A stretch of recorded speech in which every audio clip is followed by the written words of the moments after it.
had a motive for murder.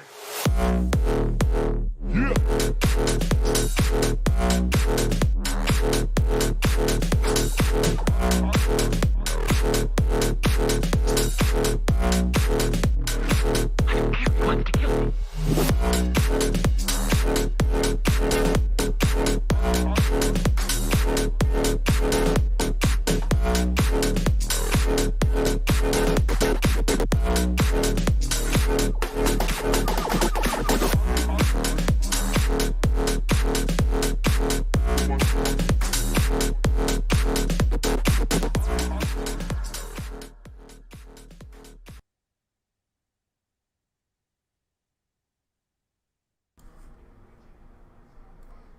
How's it going, everyone? Alright, we do have a few more minutes to get everybody else in here. At the moment, I'm only going to be taking up everybody that I've already designated as our host, so we can kind of make sure that everybody has a space. So that will be Jackson and Boss and Short the Vix, TMI, Kringle, and myself. I am going to be joined with TMI from the BullHouse, kind of help me to facilitate what goes on tonight, because I have a feeling it's going to get crazy in here, because we already have 111 people in here. So I will say that you guys will have your requests up for a little bit so that we can make sure that everybody gets in. Is that cool? All right, and there is Kringle. Like I said, I'm waiting for a couple more. So we got Boss and TMI that we are waiting on. There's Boss, speak of the devil, and he shall appear. Let's see. So now we are just waiting on TMI. Cool. So yes, let's see. I'm Kurt. I'm going to make you a co-host. So that doesn't take up a spot. And which one of you guys want else to be a co-host? Who wants to help bring people up? Jackson, Kringle, Short. Okay, fine. Let's see. I'm going to do Kringle. You're going to be my pick anyway. All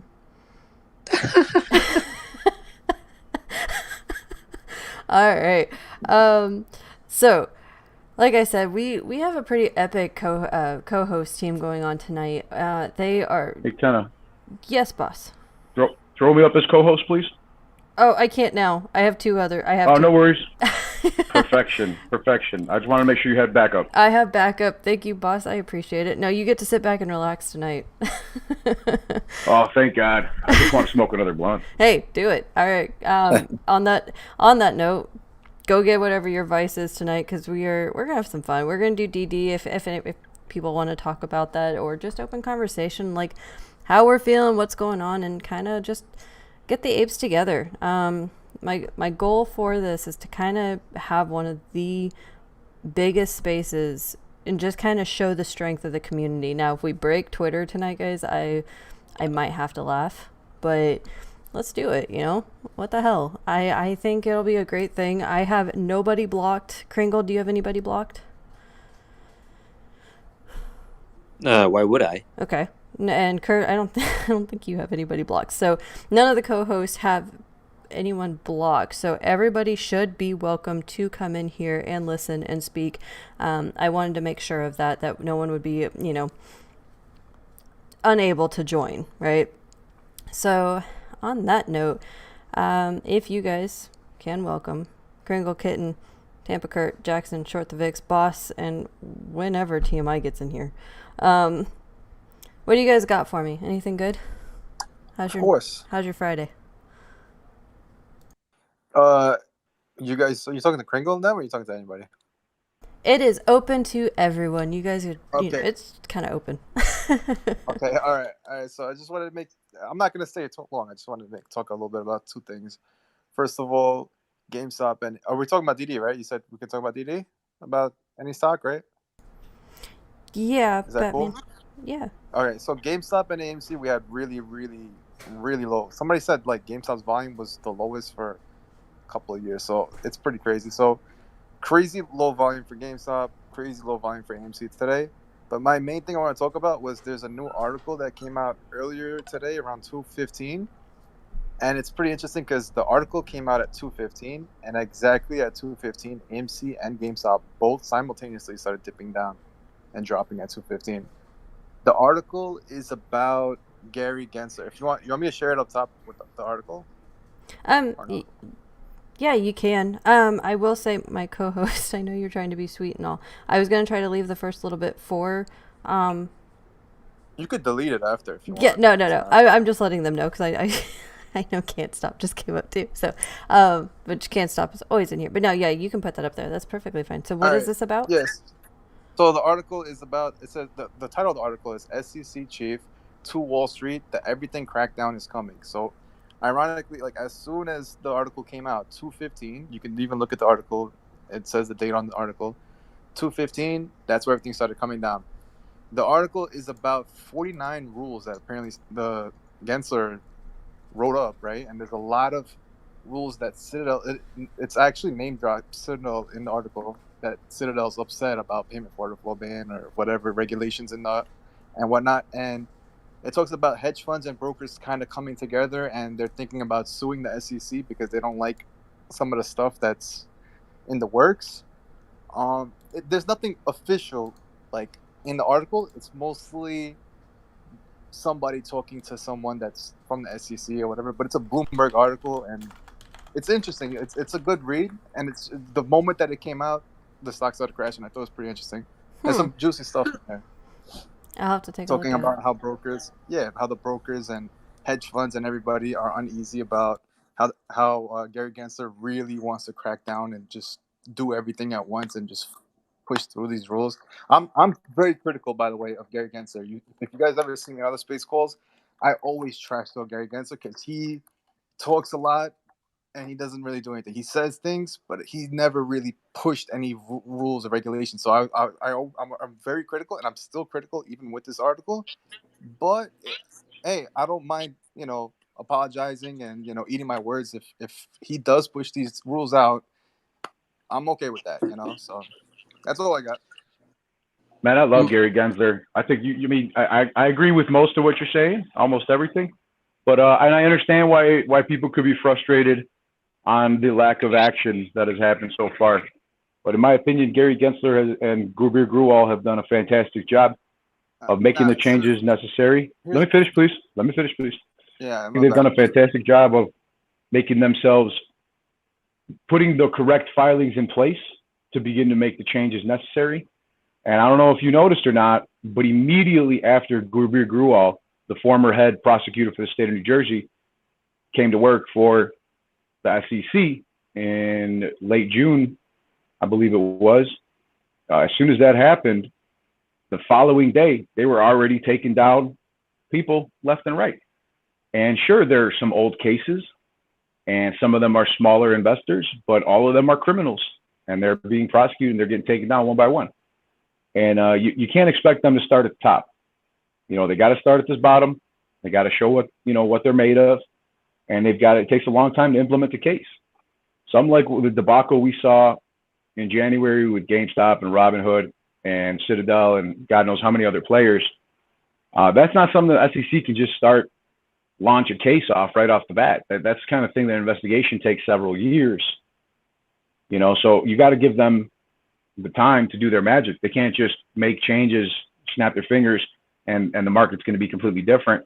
There's so many layers and things that have been in play for hundreds of years in the stock market at this point that the reform that they've been doing, such as implementing the new CAT system, the new phase 4, 5, and 6 margin requirements, initial margin requirements, filings from NSC and DTC, and even the FINRA as well. They're making some serious changes. And I do believe that Gary Gensler does speak a lot in certain platforms like CNBC and things like that, where it's advantageous. But at the same time, he's also gone around their back when they've taken down his interviews and posted them himself on Twitter to show people that I will not be silenced. I will not let CNBC's owners take down our interviews because these are his actual factual words, and he posts it himself. And sure, he might not be running his Twitter, but he's still back there at some point. And like I said this before, I think he's going to do beautiful things for the community, not because we want him to, but because they have no fucking choice. They have no choice with the current condition of these hedge funds. But I'd be more than happy to hear anything you had to say, brother. I just wanted to get that out there. Yeah, I'm not arguing with you, man. I I like know. the things he does too, and like what you just said with how he tweeted the YouTube video. I agree with you, man. I'm not the type to say he's terrible, or whatever. I'm just saying I'm not gonna praise the person until he actually does push out that legislation, those rules. No You know what I doubt. mean? I No like doubt. I hear actions you. more than words. I'm not against what you're saying. I like the things he says, and I agree with you, bro. So I'm not arguing with you, bro. I'm saying I hope to what see he's it saying is too. good. You're damn You know, right. the one thing that really bothers me though, because I agree with everything you're saying, but one thing that bothers me is I don't think Robinhood should have ever had an IPO release, and the SEC approves that, right? So Yeah, that was bullshit. that bothered me a lot, right? Because we know Oh, what happened in January. And another thing that really bothered me, again, this is not really on Gary Gensler because this is more on Congress because they should have. I don't think it should have been only Robinhood that came up in the congressional meeting. Where were the other brokers that restricted trading? It was just Robinhood. There no, should there have was a been lot. more questions, There was a right? lot. There was more On brokers. the who was there? Because I remember It Robinhood. was Robinhood. It was Melvin. Webull. It was eToro. It was E-Trade. It I was don't remember. SoFi. the list No, goes but It on. was everybody that had Apex clearing, I believe.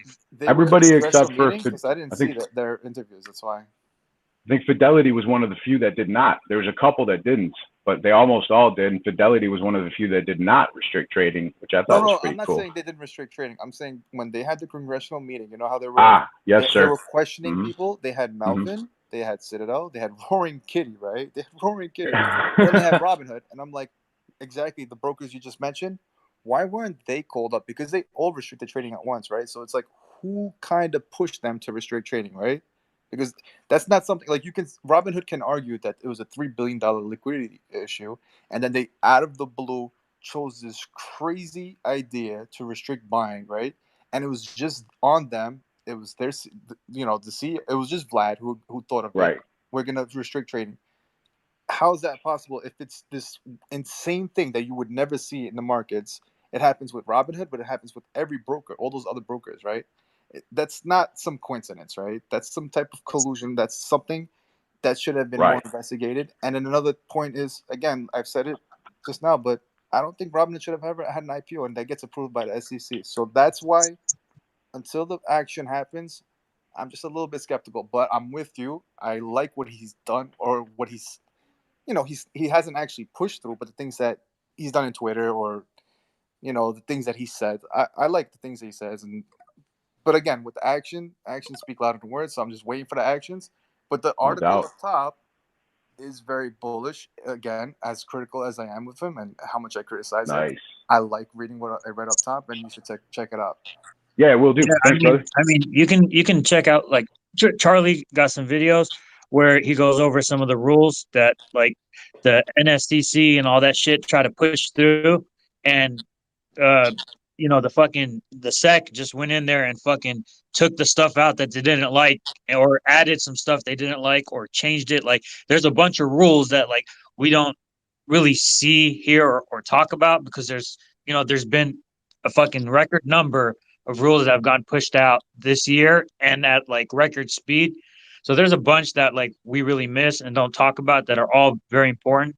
But if you check out Charlie's vids, he goes over some of the rules, and then there's a lot of them that the SEC just went in there and was like, nope, we're not going for this shit, and just like you know, or something got uh you know they some rules got implemented, and what do you call that shit when people like don't agree with it, and all like the comments or whatever, like some of the Right. players said they weren't happy with it, and they're like, we don't give a shit, we're gonna push it through anyways.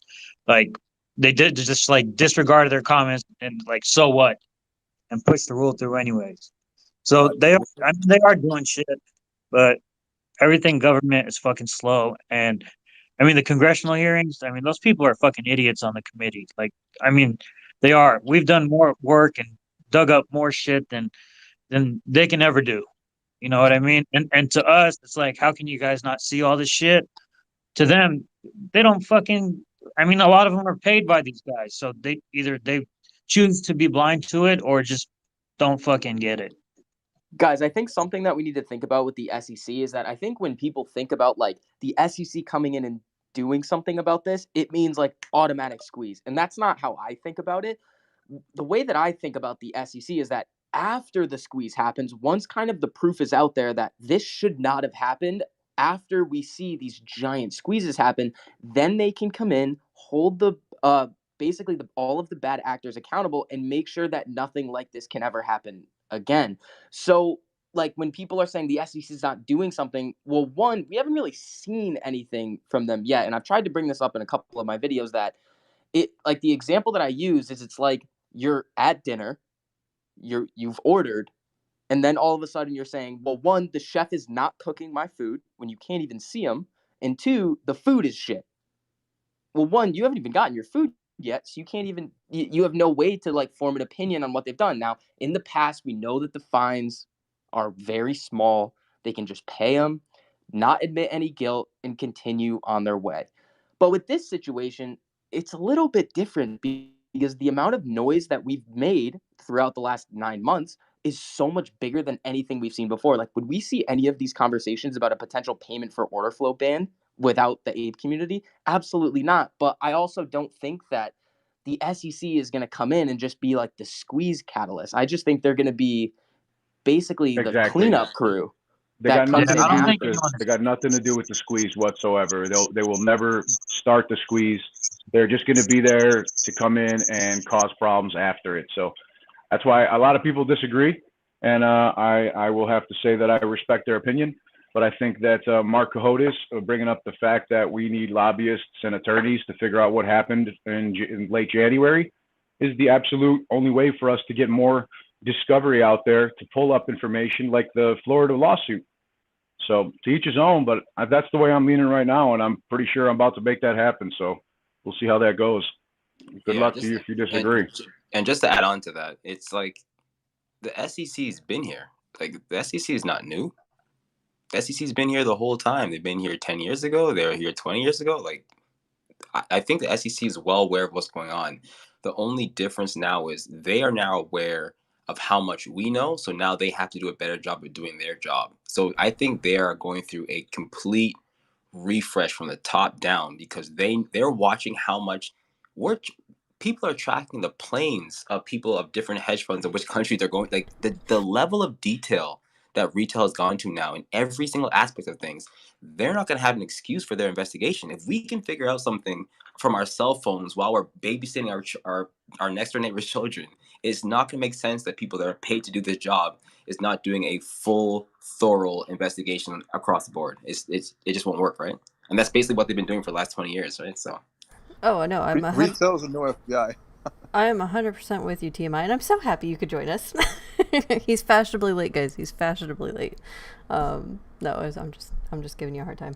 But no, I'm totally with you. Like the SEC, they've let so many people get away with so much shit the last few decades, right? And now they're just getting called. I mean, they're getting called out on YouTube. They're getting called out on Twitter, on Reddit. I mean, if enough people call them out, they're like, okay, now I guess we actually have to do our job instead of just sitting back and collecting a fat paycheck from all these BS people over here. So no, TMI, I'm 100% with you. They know what's going on. I agree with you guys on that as well. The only thing is that recently with the implementation of Gary Gensler as the new head of the SEC and Gurbir Grewal, it's not the same crew of crooks that have been in party, that have been in the same seat for decades now. They're bringing in fresh people that can't be bought. You know what I mean? If you ask me, Gurbir Grewal is one of the few people in this world who does not have a price. This man despises white collar criminals that steal from poor people and middle class. I think he cannot be bought. And that's one of the things that makes me super fucking bullish on this. And we're honestly kind of concerned for his life. So I'm looking forward to see what they do. Exactly. Okay. He hasn't been bought yet. I am sure they're trying something. Well, they probably will, but it's one of those situations where if they do try to, directly bribe him, that's jail time situation, So somehow, some way, they're trying to figure something out, I think. But I hope they can keep him safe. That's for sure. I mean that sincerely. Yeah, my bad. Just because I have to bring this up. There's a rule that's coming out. It says right here. It's a Reddit post, but I mean, I'll take it for what it is. But NSCC 007 has been approved today, and it goes to effect on Monday, October 11th, 2021. And it involves market disruption events. So if you guys know that one. Yeah, is that the one that was talking about, like, is that the hack one? There was one where it was like, oh, there's a Yeah, that was cybersecurity back in event. July. That That was one? a really long time. I just want to make Yeah, a point that was that back in July. And somebody fire made sales. someone made a comment in the post. They said, "Isn't it ironic that it came out today and it's called 007, like the James Bond movie that's coming out today as well?" I thought that shit was kind of ironic. I think there's another one, like a NSC 801, that people were like, the Battle of 801 and or something like that. And then I don't know.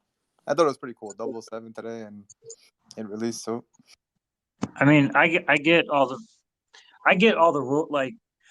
So I agree and kind of disagree with what Short the Vic said, right? Like we know the SEC, or at least like I know the SEC or whatever they do is not going to cause a squeeze, and I'm not waiting for them to cause the squeeze.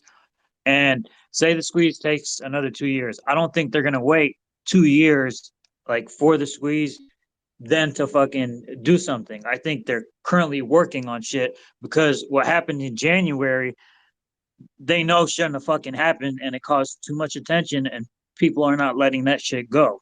You know what I mean? So I don't think they're gonna wait till after the squeeze to like do something. I believe they're fucking currently doing shit and working on shit. It just takes fucking a long time. Absolutely. You It don't want takes to go. years.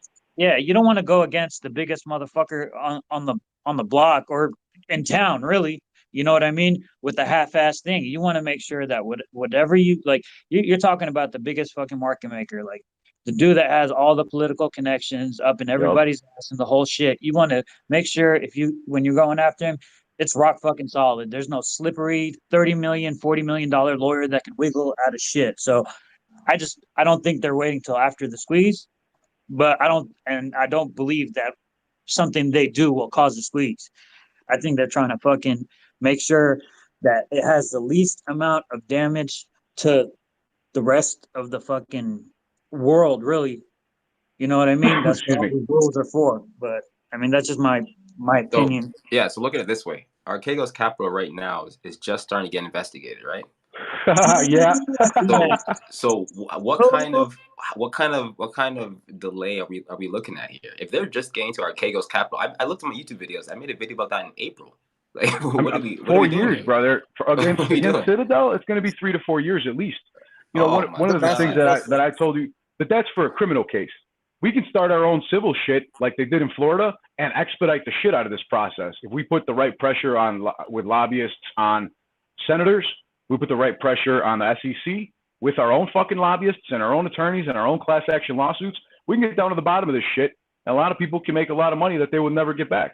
You know, how many do any of you expect to see a dime from not being able to fucking buy or sell back in January? I know it was position close only, but you get my point. It's like either or, either one. And you know, the fact that there was collusion, possible collusion, alleged collusion that was practically proven, but it has in the paperwork and the discovery on these lawsuits in Florida, it however has not been proven in a court of law just yet.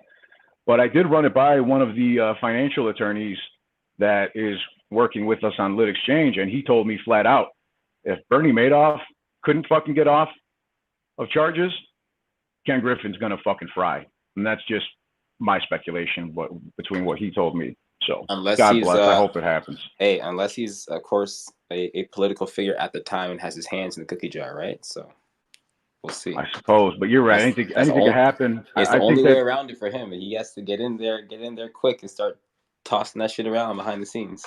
Yo, yeah, but brother, if TMI, you look at somebody like Donald Trump, he was like basically a TV star. You know, people like idolized him. And if you look at Ken Griffin, can you name one person that likes Ken Griffin? Like, can you even think of one? That's the difference there, I think, about him actually getting in. Vlad Good point. He wants to go on a date with him, I think. But yo, TMI, what you just mentioned earlier about Archegos, I can't ever pronounce that word, but Archegos, how Yeah. they're now investigating him. And another person that they're now investigating is, I think it was the CFO of Robinhood when they sold all their shares in January before they removed the buy button. That's what I don't like also is why are they now investigating it once we pushed it out on social Hold media? on, brother. You know what I mean? But Hold on, again, brother. I'm Vlad didn't sell his shares betting it. until Yeah, Vlad didn't I'm sell not his gonna shares beat until this. after the IPO. Just Yeah, for clarity, what happened? No, different Vlad didn't. shares. Different shares. Different Those shares. are Thank you, but brother. you're talking about shares for Robinhood. He's talking about shares of AMC before they took away the buy button. Yeah, he Well sold noted. that Thank you, stuff. guys. Yeah, so he sold a whole bunch of AMC shares right before they Yeah. removed the buy button. Retail, people on Reddit, Twitter, whatever, and YouTube, they started posting like the transcripts of the CFO of Robinhood selling his shares, and he literally admits it, and it's like, okay, and their argument is he didn't make too much money. It doesn't matter if you made too much money. That's literally insider trading. And then we had to find it and make it popular and post it out on social media and put in everybody's face for the SEC to say, okay, we're investigating it now. That's kind of a little bit sketch because we shouldn't have even. They should have maybe came out and said that's an ongoing investigation or something, But when they said we're investigating it now, it's kind of sketchy, you know what I mean? But again, even so, I'm willing to wait. I'm willing to give them time, but it's okay to to criticize the SEC, right? It's our tax money that pays them, so you should be Yeah, able to I'll say this criticize too. them at all If you points. do something, yeah, if you do something wrong, and somebody announces, "Hey, I'm watching you now," you start acting different, right? If you're still gathering information, and I think I was in a message with Short the Vix, and we were speaking to somebody. I'm not saying who necessarily it was, but they said that they were aware that something was going on behind the scenes with the SEC as far as apes, quote unquote apes, should be concerned. If you say out loud that, "Hey, I'm watching you," you better have the case closed, ready to go, because from that point on everything's being shredded, everything's being changed, people are being fired, let go, scapegoats are being put in everything's different. So as much as I do want to hear them say we're doing XYZ, they better be ready to go when they say that. They better not make any mistakes. Oh yeah. Well, Yeah, but wouldn't that be? Oh, my bad. no, I was gonna say that's actually why like my pinned tweet is never interrupt an enemy when they're making a mistake. When they are fucking up, you don't say anything. You just sit quietly, gather all of the information. That's why I say I'm for a lawsuit after MOAS, because that is the crucial evidence that we need for all this shit, right? After MOAS, because that will show. I'm with you too on that. That will show that they have done so much shit, and because that's the end thing, the end game, right? Is that when this squeezes, I'm not saying if, when this squeezes, there's no other reason for it, right? And I mean, we're talking, infinite money on some of on some of the shorted stocks. I mean, at the end of the day, half the market is shorted. So we're going to see a bunch of different things go up, probably things that we didn't even know were shorted. But that will be the evidence. And then it's a solid case, and I want to see the billionaires go to jail. I don't care if they're in there for a week because they're posting bail or shit, but I want them to go to jail, prison, Screw this. I'm so fired up right now, guys. I'm sorry. I did want to get to David real quick, because I know, David, you have to go. Get him. Real quick. What's going on? Hey, how are you? I'm good.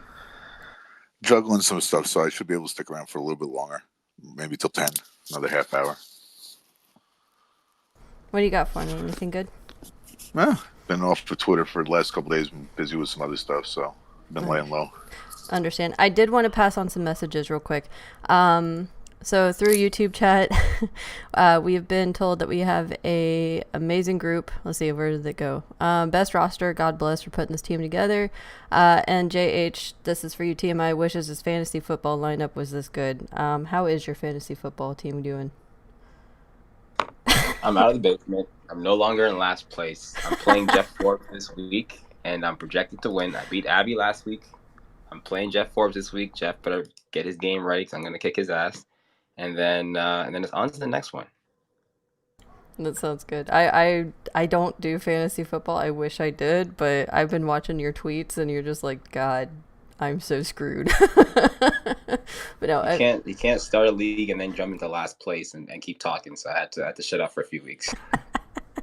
I love it. Who's actually in first place? Do you know? First place. I hope it's not Short the Vix. Matt Kors in first place actually. Matt Kors, Trey, and Wow. Keenan are all tied for first. Wow, good job, guys. Good job. That's pretty awesome. And Very then interesting. let's see, there was a question. Sorry, I have to scroll.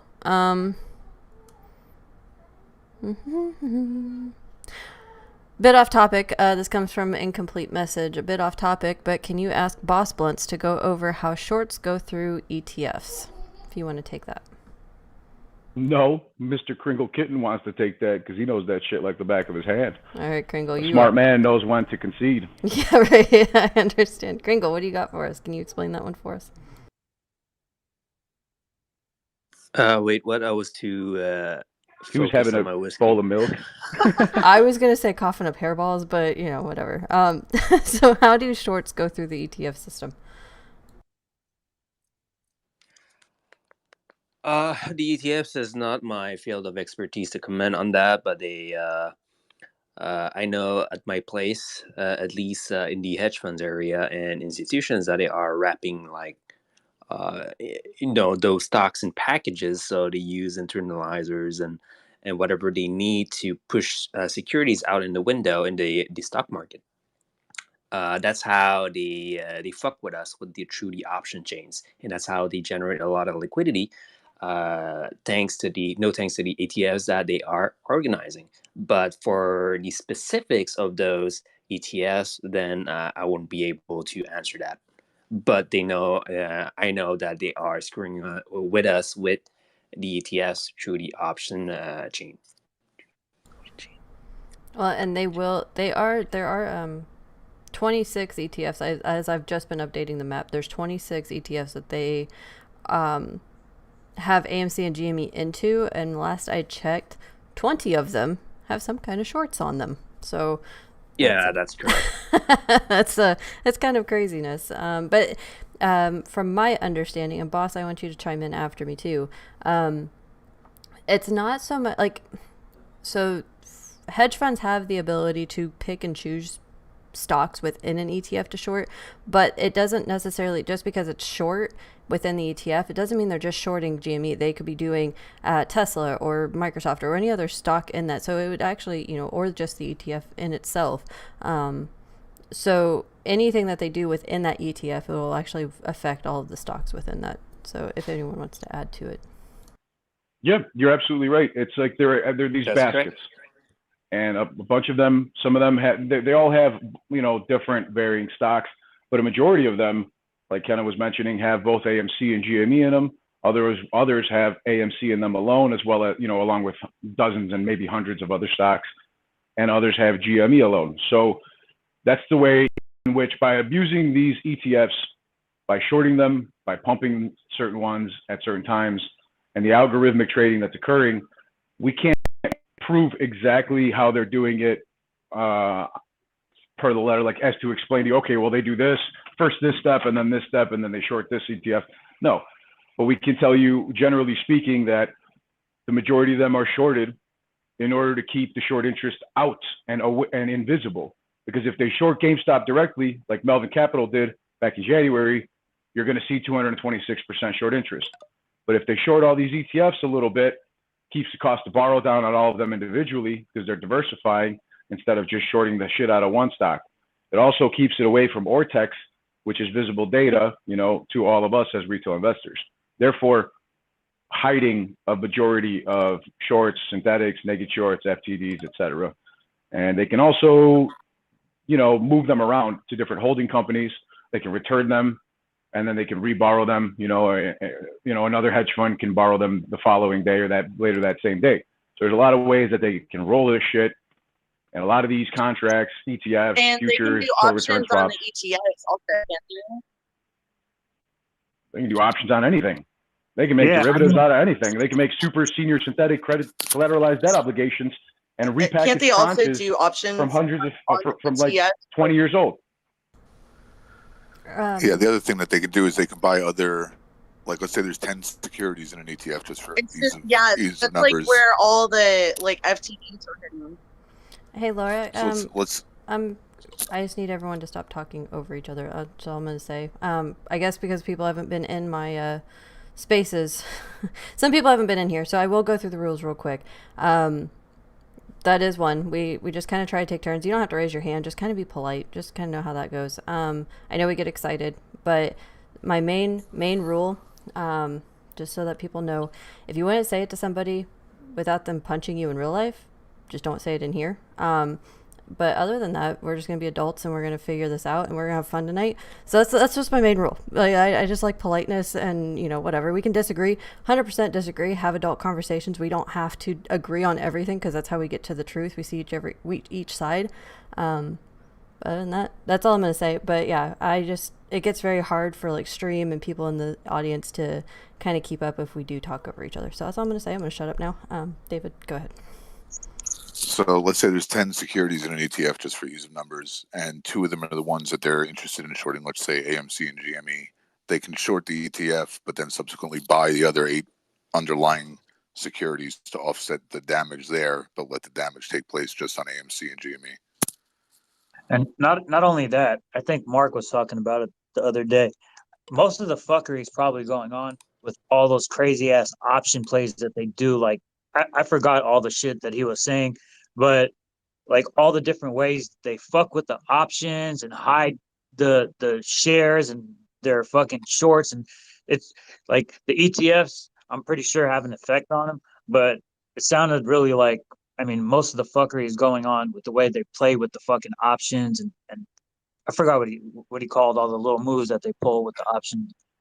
It's the combination. It's a combination of everything, my friend. These market makers and these hedge funds and broker dealers, they have, well, not so much the broker dealer, but they have many ways of manipulating the ETFs, the options chains. They buy deep out of the money and deep in the money calls and puts to hedge for their positions. They're hiding a lot of FTDs, you know, in deep in the money puts and far out of the money calls, and they can use this to roll them. But it's continued because of the new CAT system in early September. Kringle and everybody correct me if I'm wrong, but I'm fairly positive that is becoming more and more expensive by the day, and that is why we're seeing an increase in short interest on reported short interest, I should say. Not only is that true, but I'll also tell you that, you know, everybody's concerned, or some people are concerned about the volume, but if they're not able to high frequency trade naked shorts all day long like they've been doing in the past, you'd have to expect the volume to go down. So I don't take the volume going down as an indication that people aren't buying and that there's nobody new coming in. I take it hopefully more so that there's just less fuckery going on. I agree, because with the new CAT system, they're no longer previous. Now that Oates is gone, they can't just create naked shorts through a computer. They have to. Well, they can, but they have to be manually written. So naked shorts are legal for market makers in order for them to provide liquidity. That doesn't mean that they can fail to deliver legally. You know, so there are a lot of issues there. That's why they received a lot of fines that they never contest, because they know what they've done. But by paying the fines off, they get it off their back and they don't admit guilt. So there's a lot of fuckery happening. And I'll just say real quick, the decrease in volume, in my opinion, is a real good thing. It shows that they don't have the naked shorts that they used to. Not to say they don't have any. That's all. It's like, so for GME, for example, right? If you look at all the January expiring all the way out to, they added the 2024, right? For like $10 and under for the GME puts, right? That shit has never gone to fucking $10 or under or anywhere close to that. But there's about 1 million fucking puts at $10 and under for January next year, the year after, and the year after that. There's no way that they're really betting that the stock's going to go that low. That's got to be like fucking hidden, you know, shares that they don't have. Yes. The majority of those, in my opinion, probably belong to Citadel and Virtue and company, you know, market makers and shit like that. Yo, what up, guys? It's Mike D. What's up, brother? Sorry. Yo, but I just wanted to say, yo, what y'all are saying, y'all know that Ken Griffin created the way, like he created a way to what we're really wanting is, y'all know that, right? Like he's the one who invented that shit. Like he invented a way to short a stock with put options. Y'all know that, right? Ken Griffin. Like he invented that shit. Synthetic shorts? That shit. Yeah, Ken Griffin. I watched a documentary on him. I've been digging on this guy for months. This guy he created a way, and then some fucking college professor like Harvard or some shit seen what he was talking about, and no one would listen to him. So he gave him like $2 million or some shit. It was like, yo, do what you do. And the guy made like $20 million in 2 weeks or some shit. Y'all never read about that? Yo, send me the link, dude. Yeah, I think somebody sent that to me earlier today. I was just digging, like, you know what I'm saying? Like, there's a lot of shit on Ken Griffin you can watch on YouTube and shit. Like, the guy's a fucking genius. It's just as simple as that. The guy's a genius, and all we got to do is just hold our fucking nuts and wait for this guy to crack. You know what I mean? Yo, send me the link if you can. And Yeah. by the way, the guy who asked about ETFs, you can purchase an inverse ETF to short an ETF. Yeah. Laura, did you have something for us? Bro, they're doing a million things. Another thing I want to say is that Ken Griffin also, he has these like open-end account things, right? Like he'll create a SPAC, right, and get all this funding and shit. Yeah. You know about that, right? This guy has created like 3,500 since February. So this guy's got the unlimited money glitch to just do whatever the fuck he wants. Until they cut him off at the knees, he's gonna keep doing what the fuck he wants. You know what I'm saying? So I'm just gonna hold my nuts and just laugh the guy. Like I'll laugh at all the memes and shit. I don't give a shit. Like some of y'all know me. I don't give a fuck. Like, you know what I'm saying? But these guys are geniuses. Like, they're not stupid guys we're fucking with. They're like fucking the top notch fucking software fucking stock guys. You know what I'm saying? Yeah, but Ken Griffin, I feel like he's always scared or nervous. Like he has that nervous look all the time. And I'm just wondering. Bro, he's evil, that's a guilty look, in my opinion. I'm wondering, like, when he goes to, He should be court and they say guilty, how's his face gonna change? Because I can't picture him. It's just gonna fall off. His face is just gonna fall off his head. Because his that face dude looks will like be in someone another just country, said you're guilty, bro. And then Fuck that guy. He's nothing special. Fuck that guy. But yeah, if you could send me that link, I like watching. He's really smart. I'm not gonna lie. Like this guy is fucking like top of the line smart, bro. He's like a software engineer. Like he writes codes and he fucking trades. Like that's two of the dopest trades you can have right now in today's world. You know what I'm saying? Yeah. No, there's I would definitely like to add this. software in place. So what? No, I would like to add this. He's about to lose like billions of dollars for his client. He was on TV the other day laughing about how much money he. No one's gonna be calling him a genius then. He was in Hey, an interview sorry, hold on. how much money he made in September. Like, hold up real quick. Hold on. Hey, Laura, I think you got a lag in yours. I don't know if you want to like leave and then come back. I think you got a lag on yours because it sounds like when you're getting ready to talk, someone or it just sounds like you're answering the question after they're already done answering it, if that makes sense. Yeah, it sounded rude, but maybe it's probably lag, dude. Yeah, it sounded lag. It definitely sounded lagged. But like we all know, like there are actual pictures of Ken Griffin out there where he's actually been surprised by something, and I think that would be what he was look like when that was to happen. But at the same time, we know there's a lot of things that are going on here. Right? There's so many layers that, like, I don't think that we could ever really fully expose all of it. But we've done, like, there's been so much awesome DD out there, and there's been so much awesome information that's been released from so many different people.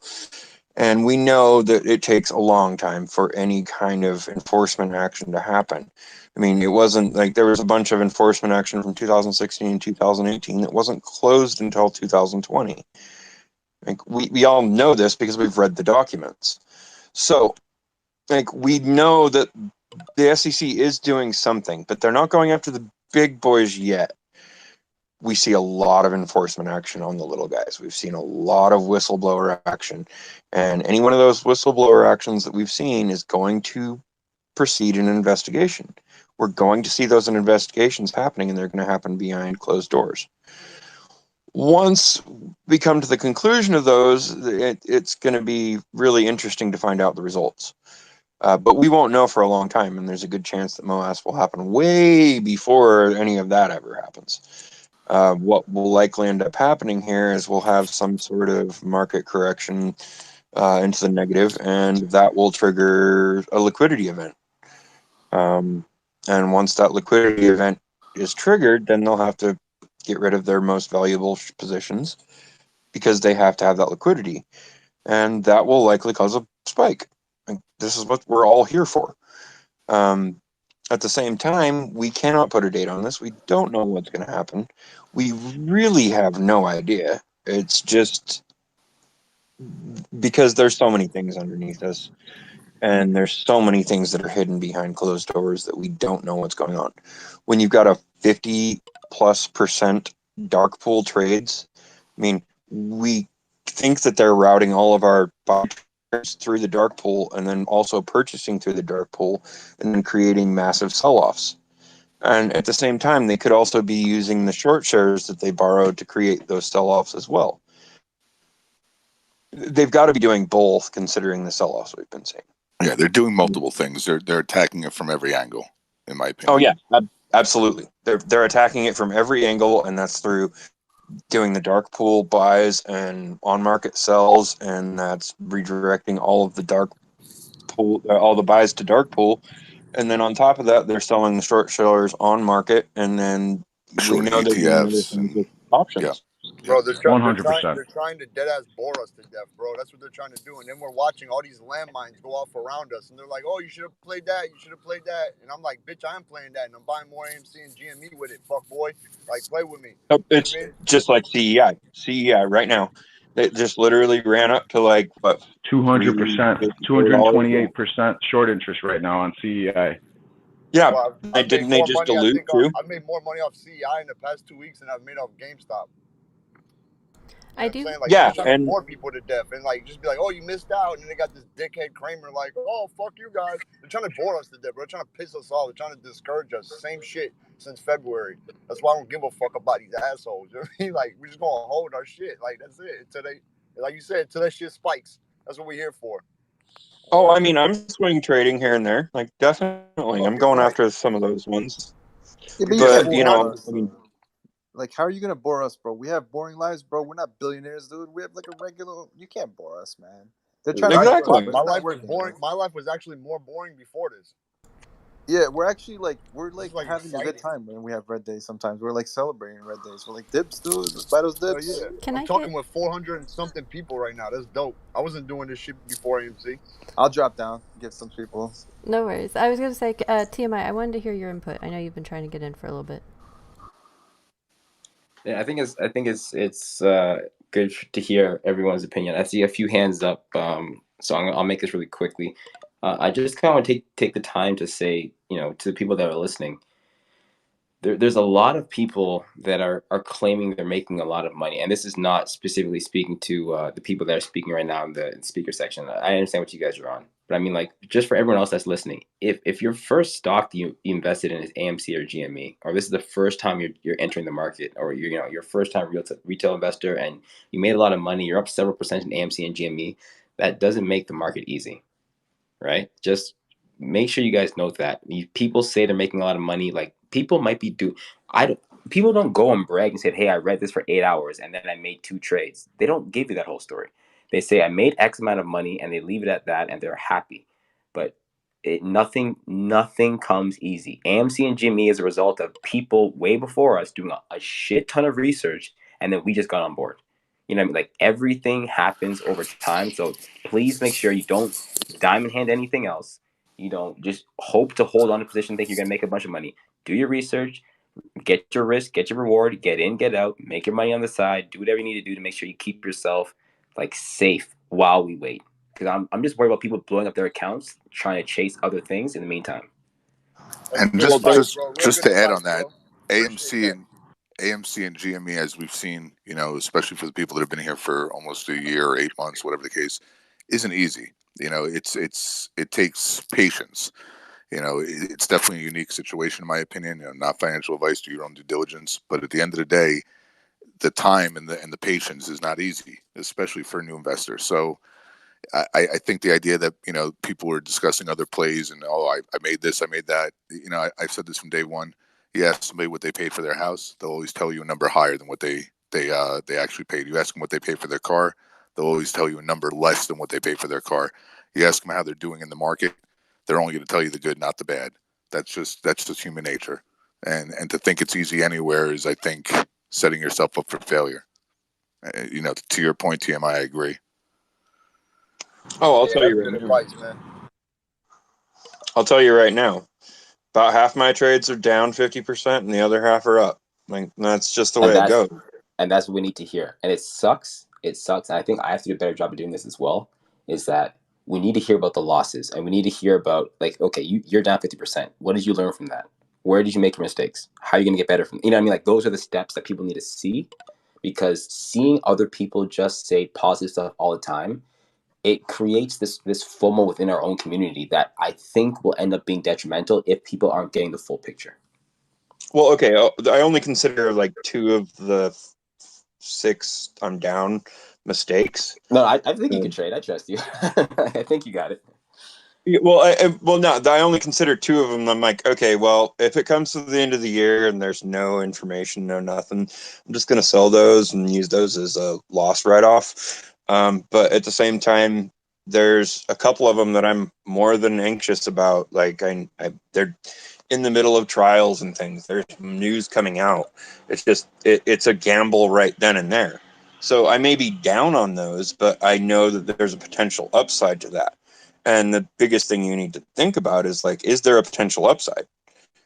Should I cut my losses now, or should I do that? I mean, this is not financial advice at all, but this is my thought process.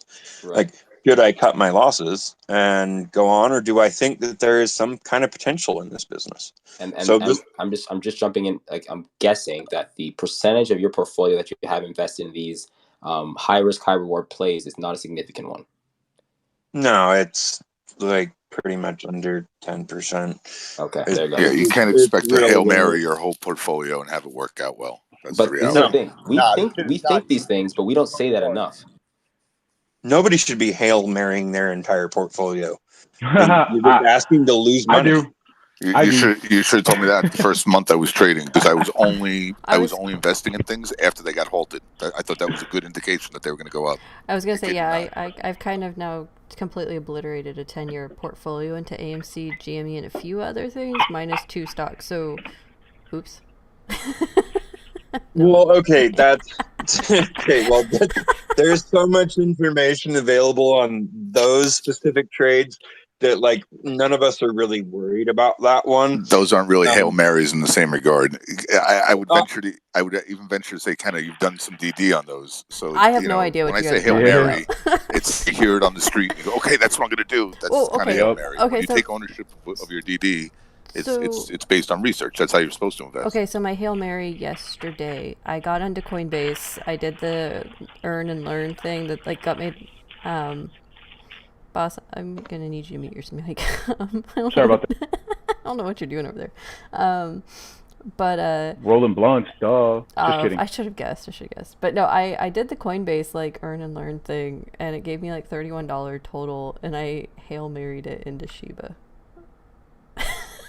So, you know, I Hail Married some stuff into Shiba, and then I ended up selling it, and then I ended up buying back in, and then I ended up selling it, and I made like 11% on the first trade and 22% on the second one. So, like, it's YOLO. I think Brandon has had his hand up for a while.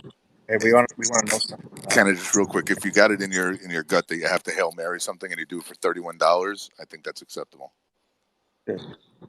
I YOLO. I YOLO the firm and Upstart.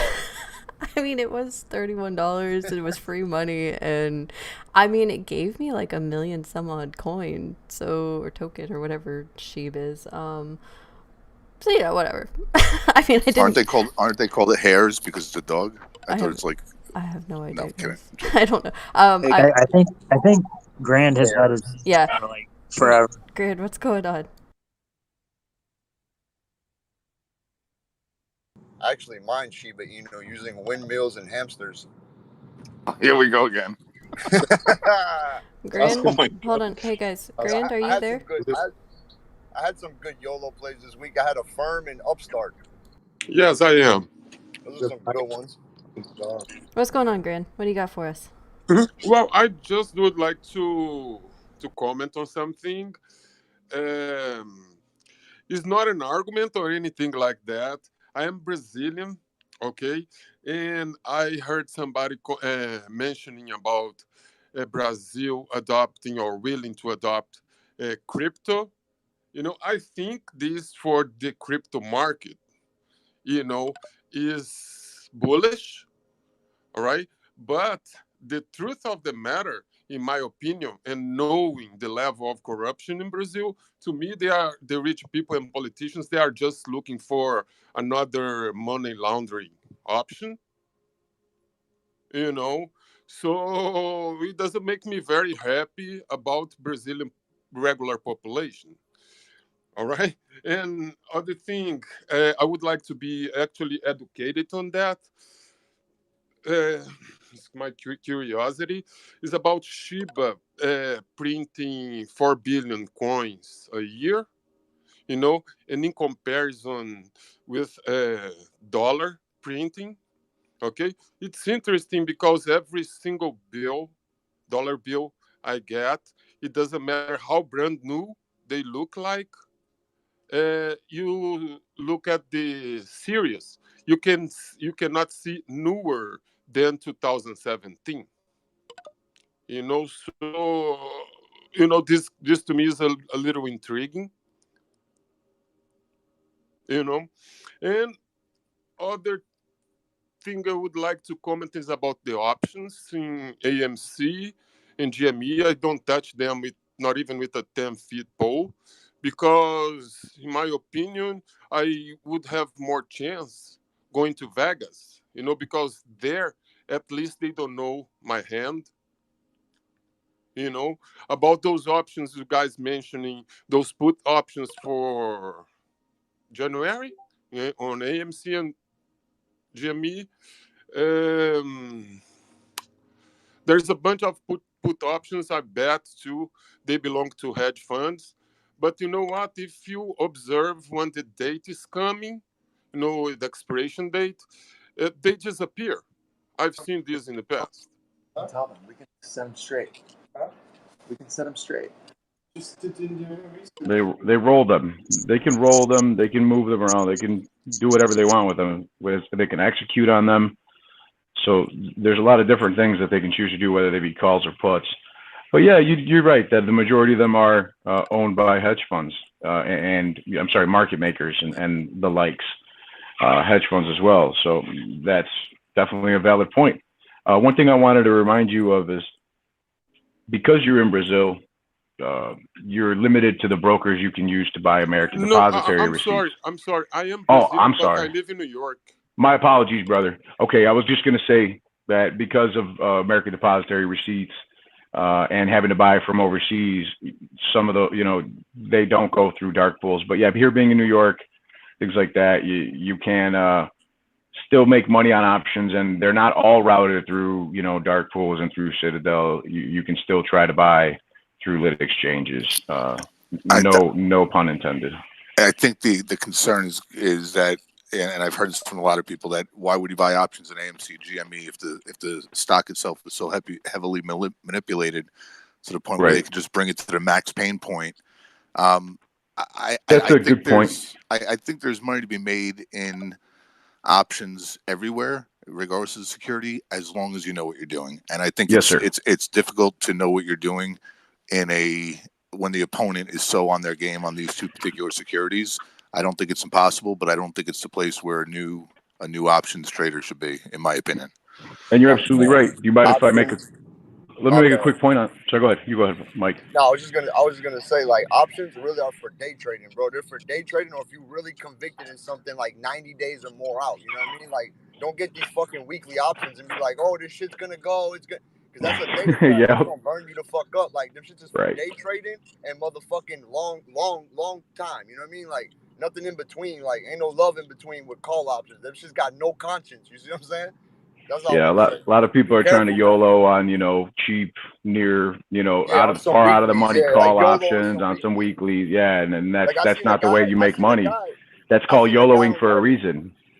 Yeah, exactly. I seen a guy on Reddit, YOLO fucking weeklies, like $195,000 of GameStop weeklies. Like, dude, are you sick in the head? Like, that's crazy. Yeah. You know what I mean? That's insane. I just wanted to say, based on like what TMI was saying a little earlier, I thought you brought up a good point about about the gains and losses, and I wanted to just touch on that real quick. Like back in June, for example, I had around $5,000 in call options, and that shit turned into $100 fucking grand, Next thing I know, I'm watching it dump and dump and dump, and I ended up like selling off and still walking out with like around 60. Yeah, great profit. But I could have walked out earlier with 100 had I not been greedy and had the options chain not been so manipulated, right? So I learned my little bit of a lesson on there. I've been trading for about 15 years now, so it's not like my first time. So then I started realizing what's happening with the options chain. I started going further out, buying a lot more time, and still making money. So I spent the entire month of August and September basically swing trading, having a great time with AMC and GameStop, and made all my losses back from not losses, but that money that I had lost on by being greedy back in June. Yeah, the more So yeah, realized gains. So I'll yeah, say I made this, some more realized gains. So it's very difficult to. It's very Exactly. easy to Yeah. stumble into stupidity, and it's very hard to work your way back when you make a mistake. So definitely, if you don't know what the fuck options are, try paper trading it. Paper trading through your app. I've Yeah, had paper I've trade the had shit out of several them. conversations with several different people about how much money they had in their account in June and what they sold it at. So I think that story is very similar across the board, right? Now, and the weird thing is, there's when people make money, you hear about it. When people lose money, it's crickets. It's just that's just the way humans are, right? So yeah, a lot of people are scared and they don't like admitting they take a loss. But here's what you got to understand is, no matter what, anything you do in life, you're going to learn a lot more from your losses than you will from your wins. That's one of the most important things. So I'll say this when too. you take those Bro, you don't losses, learn then you nothing from remember winning. it, That's what I always learn a say. real lesson. Yeah, I'll say this too, people. When things dip, like if you put things into perspective, for me, options, you have to be emotionless. Like it is strictly like Tom Brady. Well, what is your plan? Right. Yeah, what is your plan? And if you go for me for options, it's like if I'm up 50%, I'm scaling out. I don't care what the option is, and that's me personally. I can scale earlier, but if it gets to 50% up, and this could be going up 1,000%. This could be going up. I made a call with Mara just this week. I told my friends like, hey, look, this is what I'm doing for Friday. Mara, I'm going for $40. Like this is what I'm putting in here. It got to 50%, and I scaled all of my initial buyout. It kept going, and I'm not going back in because when I was younger, I lost money doing the same thing over and over, and to the point where I was like, okay, you know what? No matter what happens, no matter how high it goes, I'm not chasing it. Once you sit out and watch a stock go up, and you realize that your life is perfectly fine, even though you didn't make the extra 15, 20, 35, 45%, you become more comfortable with it. But you got to start doing that early, because this AMC and GME movement is TMI. Go ahead. Now I was gonna say to what you just said. I had a firm 140s this week. I got out of there at 127. You see where firm's at right now, my dumb ass. Oh my god! And it was a couple weeks out too, bro. You know what I mean? But I've been burned so many times, like you said. You just gotta sit and let it go. Yeah. So yeah, I take it. I take what I could get, and I'm up. You know what I mean? And if anything, it drops again, I'll watch the level and I get back in. It's swing trade, like you said, it's dangerous. Exactly. Ahead, my bad. I didn't mean to cut you off. No, you're good. You're good. And the thing too for me is like now that I'm streaming, it's even more difficult for me to track what trades I'm making, because sometimes what I'm doing is not necessarily what I'm speaking about. So sometimes I'm like, okay, if I'm not sticking to a plan, I will severely hurt myself now. So I have to make sure my stop losses are set. Like I have to make sure I'm literally just doing things according to a plan that I have to make. If you have all the time in the world and you're watching something and you kind of have a feel for it, it's a bit different. But everyone in June that made X amount of dollars, people made six figures for the first time in their lives. Of course they want to see it run to 7. Of course they want to see it go from 5 to 6, or from 4 to 5, or from 3 to 4, because it's at that time that was it. It was going to be the thing. But people forgot that they also own shares. For me, if you own AMC and GME and you're playing call options, think about it this way: if you pull out your call options too early, you own shares. It's a win-win. There's no losing in that process. If it goes to the moon, you own shares. If you get out of your call options, you take a little bit of your cash, you put on the side, you're fine. For other plays, it's a little bit different, right? But I think as a whole, next time around when we go on this next bull run in the next, I'm not gonna say no time, no dates, but we have something circled on the calendar. People will be a lot smarter this time around. Tim, I'm actually really glad that you said that you have to actually stick to a plan, because I will kid you not, about 2 months ago, I had kind of forgotten my plan, and I was not like, and this was with crypto. This wasn't even with my stocks, but my crypto. It was bad. And I sit here and talk about crypto, right? Like I just stopped watching it, like my own portfolio. I was like, oh yeah, look at this, and then it tanked. And oh man, it has been rough. It's climbing back. It's climbing back. But so now I'm like trying to recalculate, like, okay, what am I supposed to be getting into? What do I need to get out of? So no, I'm so glad you said that, because it's like, I think that's, you know, like my sister's a great example for this. She had gotten into the GameStop and AMC and everything with me back in January, and she got tied up and busy with going to school and finishing her schooling and getting her new job and everything else. And she looks at her portfolio just recently, and she was like, "Oh no!" And I mean, we're talking like Time and Sundial, and I mean all these stocks that are sub-dollar now. And she's like, "What do I do?" And I'm like, "Okay, we can figure this out. These ones are doing okay. Maybe sell these off. Let me research this." So I'm trying to figure out a plan, like which ones she should sell off to average down, so where these will actually hit, so she can get out of them. Some of the ones that just, it's really tough. bad. It's bad. It's tough. It's so hard. It's tough. Yeah. Sometimes you get lucky. I got lucky sometimes. Sometimes you don't. Yeah, and I'll say this too. It's like I don't think people, if like there's some stats you can look up in regards to for options in general. I do want to have a conversation, and I've been slacking on this with a few different YouTubers who play options much more often, just to get in perspective and kind of put that out there for people to hear. But there's a percentage of options where chances are, if it gets to that low level of red, they're never going to come back. Like a significant drop off. If it gets to 35%, if you're down 35% plus in your options, I'm pretty sure it's like 60% chance that's never going to come back in the green. So people have to be aware of, when to cut your losses. If you learn to minimize your losses and let your winnings run, just being a 65%, in the money trader is a huge difference. That's a career. Like that's a significant amount of success, right? So I think people need to. This AMC and GME movement is not trading. This is legendary. This is an anomaly. It's an anomaly, but that's not trading. This is right? once in a lifetime, bro. So I'm going to switch gears for just a little bit, guys. I have a bunch of built-up DMs. I'm going to run through these. Yeah, I got one also for you. Yeah, I'm going to run through these just real quick. Some of them are just either comments or something, but they might have questions for. I know I have one for Kringle.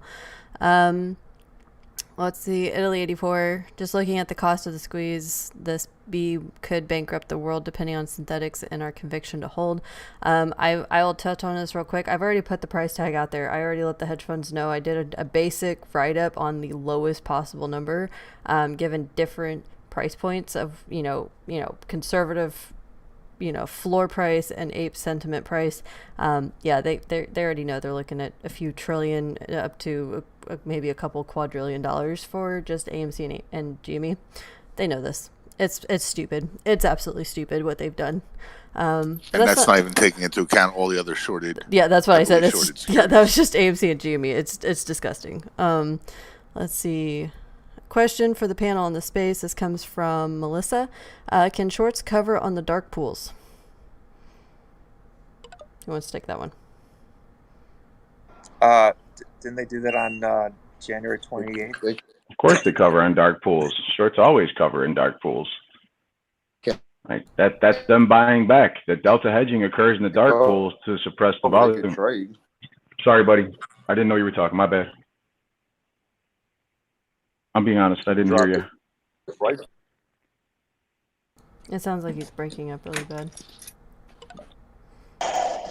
Yes. So the question, because I got the same question, she also asked what would affect the price, right? So the covering in the dark pools, it's such a tricky question, because the answer is technically yes, but in reality no, because they can't cover to completion in the dark pools. Is that? Yep. That's the way I would explain it. In other words, you might cover today's action, but you're not going to get back to the original shares devoid of all the synthetics outstanding in the dark pools, because they have to come to the lit market to get our shares. Well, this is the thing. If people don't, hypothetically speaking, wait, what's the wording to make sure there's no people in this call. All right, you want me to do my disclaimer stuff? Yeah, you might as well. well. I mean, it is being Trust but recorded. Just so you know. It is being recorded, guys. So you got me off my game. I can't even think of my mantra here. Come on. Come on, David. Trust but verify. Do your own due diligence. Make decisions you're comfortable with. And if you're a financial advisor or any type of legal financial person, you need to make yourself known or leave the space. And everything we discuss here is off the record and out of our best understandings and what we know to be true. Hey, Dave, I heard you have that tattooed on your forearm. Not to mention it goes from my pinky on my left hand across my back and down to the other pinky. So I think the question about covering through dark pools, and Kringle probably knows this better than I do, but if retail hypothetically doesn't sell any shares, very difficult to cover. Very difficult to cover. Agreed. Oh yeah. And that comes that whole dark pool game and that whole high frequency trading game is basically allowing them to sit in the room and play the game on their own and not get involved, not engage. Eventually, they're going to run out of time. That's the goal. Let's not forget that Germany alone owns the float. Just remember that if anything else. Who's in their car? Oh, Jackson. That's me. That's Jackson. Are you finally home? What's up, Jackson? I'm driving home. What's up, Turbo? Hey, what's going on, guys? Sorry, I was at an appointment. But hey, Jackson. Hey, what's going on, David? So covering in dark pools, just like Mass said, they cannot close their short unless there's somebody that is selling their shares on the other side of that transaction. So in AMC's case, retail owns the float likely multiple times over. I'm not a financial advisor. This is not financial advice. Please do not make investments based on what I'm saying. But what I'm saying is they cannot close their short unless there's an ape selling their shares on the other side. So lit exchange, dark pool, same thing flies. It's the same exact thing. You have to have somebody selling shares for that position to get closed. So when Mass said, if nobody's selling, then you're not going to get that fucking close. They can't close it out unless we sell, is what I'm saying. And so it's like, think of it as like 10 people are in a room and they all hold shares of what one person gravely needs, right? And so that one person is gonna be like, all right, I'll buy your shares for $40, and all the 10 people in the room say nope, and he goes, all right, I'll buy them for $50, and everybody says nope, and he goes, all right, I'll buy them for $100. Everybody says they're gonna continually say no, and if that happens, the price just goes up and up and up, and there is no limit to what the price can reach. That's why, like, I've talked about this forever, man. There is no limit on the price. So when people are like, how can you say it could go to $1 million? It's because theoretically there is an infinite possibility of a price point, because the shorts are so fucking leveraged and they literally sold the float multiple times over. This has never been done to this magnitude. You could argue that Overstock is a similar situation. You could argue that VW is a similar situation. And those were anomalies at the time. Think about that. VW and Overstock were anomalies at the time. This is that times 100. This is I mean, I'm getting chills as I say this. You cannot even compare. AMC was likely sold probably, I don't know, 3 billion shares minimum. GameStop probably 1 billion or more. I'm just speculating. But like, all of those eventually have to be bought back. And who owns them? The apes. It's game over, done deal. That's how I see it. And I don't know if anybody saw this article. I'm literally backing into my parking spot while I'm doing this. But on medium.com, Loopring posted an article on Monday, and it was their quarterly results for Q3. And this is my favorite confirmation that I am right and that the apes are right. So if you haven't seen this article, either watch my video from yesterday. It's like, I might have found it or some shit like that. It's like GME Loopring. check out the article that Loopring wrote on medium.com on Monday, and they go through what their next step is. And I actually have it in front of me. I'm going to read it off. In the article, it says this: path forward. 1. NFT marketplace. As mentioned above, we are working with an established partner who is building atop our newly released L2 or Layer 2 NFT functionality. We're very excited to share more on this as soon as we can. This new marketplace is set to launch sometime prior to the end of 2021.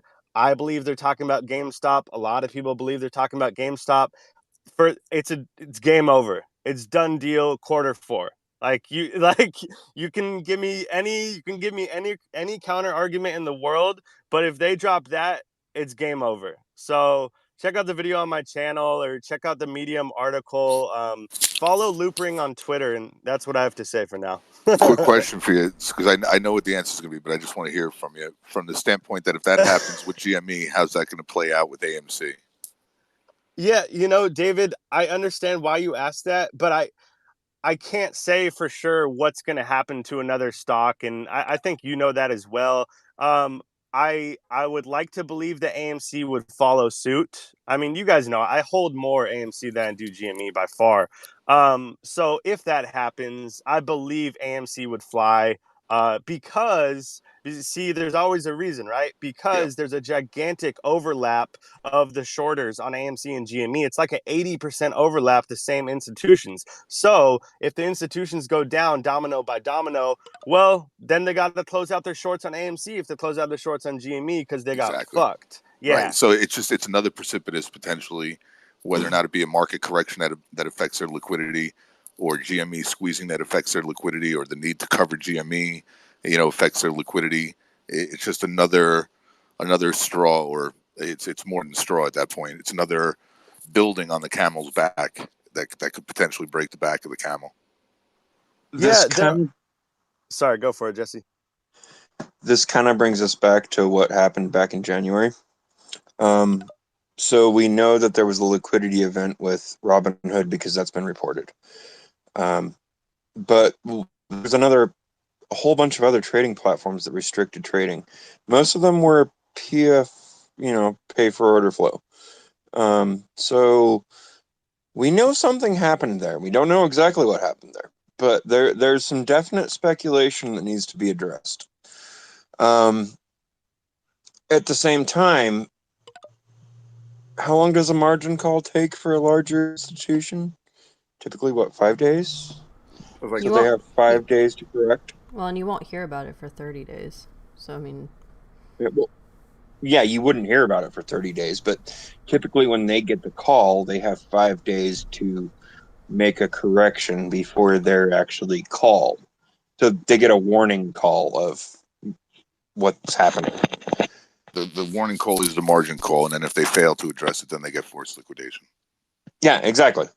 So if they can happen to drive that price down in a certain amount of time by maybe restricting something, you think they would do it?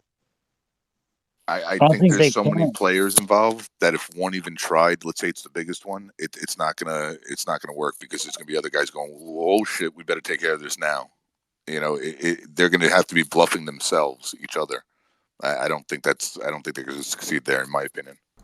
But at the same time, we've already seen this happen in January. So I actually, I have a question about that. I think they played their hand too fast in January, man. I have a question about that. I know the people in power, they might know, they know for sure this is going to squeeze. I saw a post yesterday from somebody, his alias is Potato in my ass. They are saying for this to be a controlled squeeze, they are going to disable the buy button. Do you guys see this being possible? Hell no. No, not at all. I know why you would say that. They played their hand no already, bro. They already played their hand. Because you remember what happened with GameStop in March, right? Remember, they didn't play that same hand they played in January because they knew they was getting watched. You know what I mean? But they did some other shit that we ain't never seen when that bitch ran to 340 and back to 114 for your eyes could blink. You know what I mean? I seen a Mhm. lot of If you don't people want to think throw up that day. I seen dudes with call options was like, "Yo, Mike, what the fuck just happened?" I said, "I don't know, bitch, but I told you I'm not at 320 on my I option." wouldn't be surprised if the internet surprisingly mysteriously went down though. I will tell you, That's another thing I too. don't put Right. that That's another past thing them. they could do, bro. I don't think that they would do a PCO again, but I think this is the worst case scenario. The government could step in. If price goes to 10,000, 100,000 a share, government could step in and be like, "Hey, we're going to offer you this amount." And in all honesty, there's probably not much the retail investor could do at that point. That's the worst case. And I've talked to other professionals in the financial space, and they all say that's the worst case possibility. PCO, dude, that was the very first time that had ever happened in stock market history, where they took the buy button away on certain securities when there was no reason for it. And so they're not going to do that, but the government could step in. That is a legit possibility. Can I say one thing real quick? You make a great point, but the PCO, position close only, was actually completely necessary because Robinhood received a $3 billion margin call from the NSCC, so they could not afford that and had to go PCO in order to stop the bleeding, essentially, because as the broker dealer, they have Okay, to deliver on that. okay, So but yeah. at the So I same think. time, Go ahead. there were how many other brokers that also did this exact same thing at the exact same time, and Yeah, we've it was heard all of them. nothing about potential margin calls for them? Actually, the reason we heard about the margin call Came back to Apex. for him is because from Vlad is because on the lawsuit in Florida, the discovery, if you guys, I'm sure you guys know what discovery means, yielded the fact that they were margin calls for $3 billion. And Vlad called the NSCC and talked them down to 900 million. So they only had to come up with 900 million. So they went, in my opinion, in collusion with Citadel, as well as Citadel with Apex Clearing and all these other brokers, broker dealers, in order to go PCO, because the price was so high that if they took out a fuckload of shorts at that moment and the only thing people could do was sell, then that left nowhere for the stock to go but down. So that collusion there gives Yeah. huge opportunities for profit, which is what I think we need to get down to. And another class action lawsuit would yield further discovery. So I think there are some great points there. Great points. I'm not gonna take away from anything. I'm just gonna add on to them. Yes, please. I think one I want to figure out is there's a lot of letters being thrown out there, a lot of acronyms, right? Who made the phone call? I would like to know who made the phone call and who received instructions from who to make a phone call to Robinhood for the money, right? Reason being is I'm sure there was some very powerful people pushing buttons behind the scenes to get somebody from another four-letter network or three-letter network to make a phone call, right? But the second thing is Robinhood, I truly do believe they originally started off as one thing, turned into something else. They didn't do a stress test properly before they IPO'd. Oh my God. They did not. They grew so hard. They did not go through the proper stress test before they were supposed to become the company that was supposed to IPO. And the only reason why they were able to be put under so much pressure is because they saw their IPO in danger, which means, in my opinion, they're now putting up the billions that they made over the hundreds of millions that they lost investors, potentially billions, potentially trillions. We don't really know, right? Once one broker goes down, it's easier for other brokers to kind of jump on board and do the same thing. But I think what we're seeing is Robinhood is like the retail investor for brokers. Like they're the little guy, right? So they're gonna get shit on a lot because they made some mistakes, and that's cool. It is what it is. But there's still a lot I think we have to uncover. Like there's still a lot that's unknown. Well, it's not only absolutely. that. I mean, You mentioned about the government stepping in and try to taking care of the I would say the government would take care of the domestic investors, but how they would deal with the foreign investors? The situation is more complicated than that. So, it's kind of hard to see a doable It's solution for that. the New York Stock Exchange is still domestic, so it would radiate from there if that were the case. They're American securities, but I'm not. I think that's a low probable situation. I'm just saying that's a worst case scenario. But Robinhood knew about that they did not have the money weeks in advance. Well, if you look at the documents, there's conversations of them. This was well before January 27th, and they basically, in layman's terms, were like, "Oh, we'll be fine." They underestimated how big of a retail push it was going to be, and so they have zero excuse to say that, "Oh, we didn't know that this was going to happen." There's documents saying weeks before January 27th, and they literally are like, "Hey guys, Wall Street bets, they might be going for other tickers, so we got to be ready." I've covered this on my channel. It's all in those documents, dude. It's all in the legal documents. And so they have absolutely zero excuse, because that $3 billion margin call from NSCC, they actually got that money. They didn't have to PCO. They went out and they fundraised right away. Exactly. So like they did super not fast in 2 days.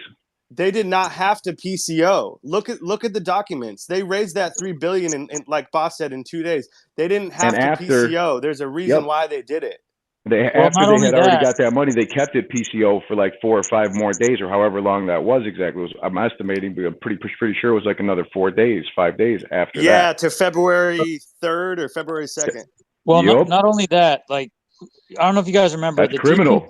DTC guy actually, when he testified, said that they removed that the margin collateral requirement the same morning, that they were going to give it to them, and then he said they talked and they decided not to increase their collateral because it was some shit about the integrity of the market, blah blah blah, whatever the DTC CEO said during the congressional hearing. But Robinhood didn't allow full trading on those stocks again for more than just a few days. It was like about 10 days or some shit before you could actually buy as many as you wanted. You know what I mean? So it took a while. And the reason Robinhood was such a big deal is because there was so many, most retail traders were on Robinhood, dude. It was like, whatever, I don't know, 18, 20 million, some crazy ass number. So whatever happened at Robinhood affects, like, it's, I mean, I don't know how to explain it. There's the most of the fucking retail traders were on Robinhood, point blank, period. Like, whatever happened on Robinhood affects the rest of the fucking market, period. At that time. Yeah, and also Robinhood was having the most amount of FOMO because you had the most amount of new investors there. So people that were coming in late were coming in through Robinhood. So what's up, everybody? It's Turbo, and this is all awesome. I just think you guys are really just passionate and awesome, and I love you so much. But it's fucking Friday night, man. Also, who's having fun? Who's doing what? Who's working on what? I'm fucking high as shit right now. Excited about? Hey, Turbo. Smoking. I'm curious. I'm curious about what you got going on, because I checked your YouTube and there has not been a new video, and I need new videos. What's going on? Well, we've been yeah. So I want to stream. I'm gonna start streaming some of this stuff pretty soon. Yesterday we finished up this fight game. It's pretty fun. Ape Nation Fight Club. I don't know if you saw any of that, but basically we've been having a lot of fun making everybody.